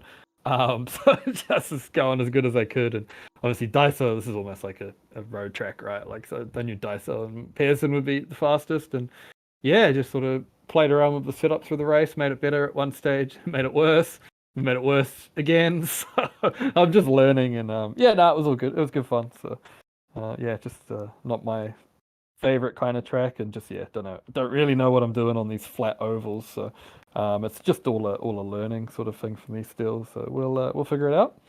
Yeah, well, we've seen on the larger tracks, you guys are at Nataria, the ones to pressure DPR guys. Next week we go to Sonoma. Do you think you'll be able to take it to them again there? With both these Pearson and Dyson being road course specialists. Oh no, not at all. No chance. I'm not even going to kid myself. I'm anywhere near as good as them. I don't live in that kind of world, so no, they'll smoke us. I like Sonoma. It's a fun track. I again haven't raced a cup car, and I've only raced probably like one car there once ever. But it is quite a fun track with the ups and downs. So I'll show up and I'll enjoy it, but I won't be fast. So yeah, I mean top 10 would be nice. Probably that's probably all I could hope for. Again, like I'm a year into all this stuff, not even a year into all this stuff, and those dudes are 10 years in, and they're just so quick. So yeah, I'm a long way off the fast guys, right? Pearson, Ed, and Daiso, I'm still miles off. So I've got lots of work to do, but you won't get better if you don't try. So we'll keep trying, and hopefully we'll get there eventually. Yeah, well, mate, you're improving every week. And we see that, as I said, on the 1.5 L bigger, you guys really are catching these guys, really getting your heads around these setups. But it's a long season. Anything's possible. You're in the playoffs, so you've already secured that spot. So we'll have to just wait and see how it plays out. Yeah. Problem is you need to be fast in the playoffs, right? So just need to find some more speed on some of these tracks, and obviously figure out the changes a bit more. I don't think anyone's doing anything better than us other than probably Pearson and Daiso, but they're faster anyway, so it's kind of hard to judge, right? Because like in the fixed setup at the start of the race, obviously Daiso was still driving away. So I mean, I could throw all the changes at it I want, and probably not going to luck into something super crazy fast because it just doesn't exist. So I'm always going to be slow, right? So it's just I just need to find speed. So I'll keep working. I won't give up. Never will. So we'll keep trying, and we'll come back and keep fighting. Yep. Well, mate, as I said, Sonoma next week. Again, congratulations on third place tonight. Before we let you go, shout out to sponsors and supporters.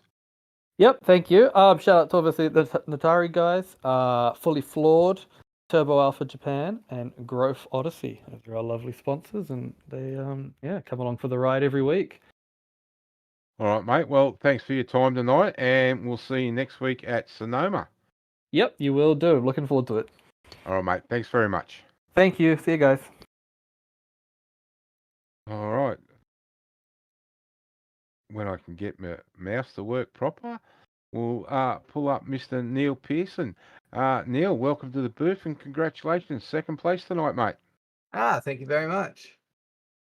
Mate, got to ask, did you have anything for your team boss?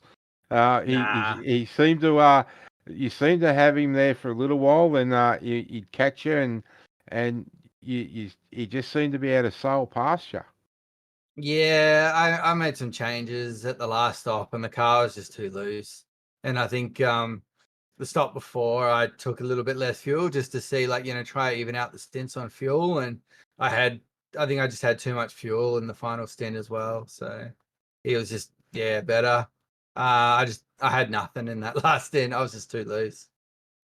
Yeah, well, mate, next week we head to Sonoma, a bit of a specialist track for yourself and Daiso. Looking forward to heading there and seeing what you can do. Yeah, road track's always fun. So yeah, I'm looking forward to that, a bit turning right and stuff. But I think we know who's going to win that one already. So I want to, mate, I'm not even racing, so. Oh, true. We'll give it to Daiso when you're not there. So Yeah. No, mate. Any tire issues tonight? We've seen the car really struggle with the right front on the shorter tracks. not really the right front, more the right rear. Because the way you got to drive it, you really want to drive it on the right rear to get it turning. And like I said, I just put too much on the right rear. So the longer the stint went on, I was just fighting looseness and losing time, So didn't help that Daiso and Toby had undercut me, undercut quite a lot. So I was just rolling around trying to not burn them up as much. But yeah. Yeah, well, mate, again, congratulations on second place. We'll let you shout out to your personal sponsors, and we'll let the boss do all the hard work for the team sponsors. Just you guys for the broadcast and ANZCAR for the series, and Ed, wish you were here, buddy. And yeah, just teammates and whatnot. And congrats to Daiso for the win and Toby on third.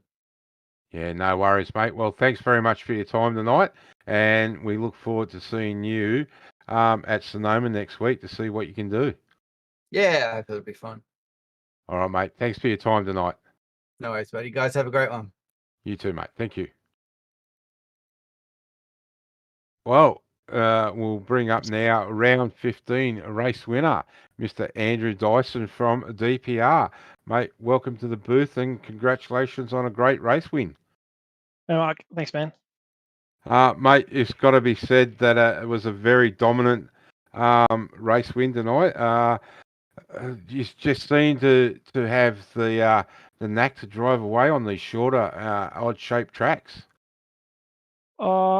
Well, I think with this track in particular, I went pretty well last year, and so I carried some of that knowledge with me through from last year, and made some pretty good changes tonight. Although probably not all of them were good, I made some pretty good ones that helped me out a lot. So along with liking the track as well, definitely helped me.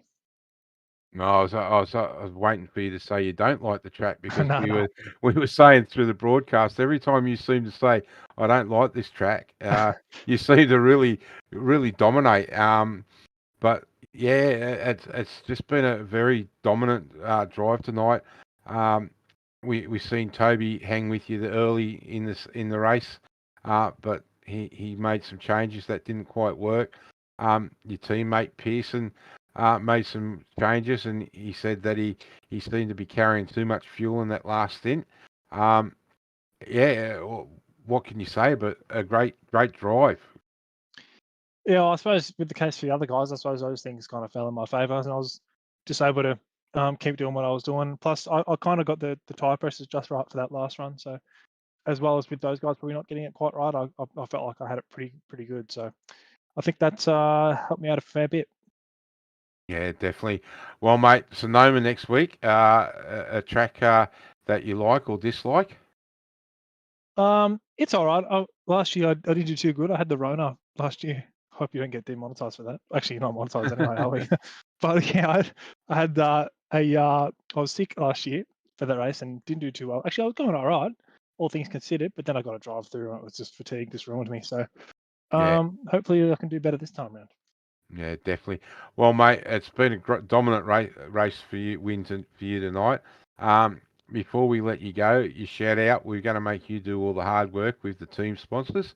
So shout out to the sponsors and supporters, mate. It's my pleasure. I love it. It's good to finally get a chance to do this instead of Neil doing it all the time. So thanks to you guys for doing the broadcast as always, and all the guys behind the league who put in the work to make it happen. I appreciate that. And yeah, just some quick shout outs to simrigs.com for supplying all the gear on my rig and the whole rig itself. And yeah, quick ones to South Wales, Ben Max, Phoenix Smokers, and Peter Irons. I can say that this week because I'm running his paint job again for the first time in what seems like 4 weeks. And yeah, thanks for all the guys for coming out for a race tonight. No worries, mate. Thank you for your time tonight. And again, congratulations on round 15 race win. And we'll see you next week at Sonoma. I'll be there. Thanks, guys. Thanks, mate. Well, there you have it, Carl, Matt.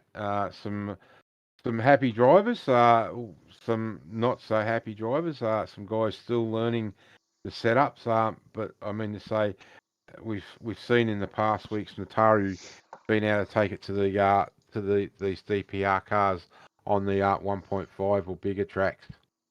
Yeah, absolutely. They've been having some good pace recently, but on these short tracks, the DPR cars are still very much the ruling class, you've got to say. Of course, with the road track next week, that's going to just shake things up a little bit. Of course, not everybody's favourite place to know, but it should bring some very good racing.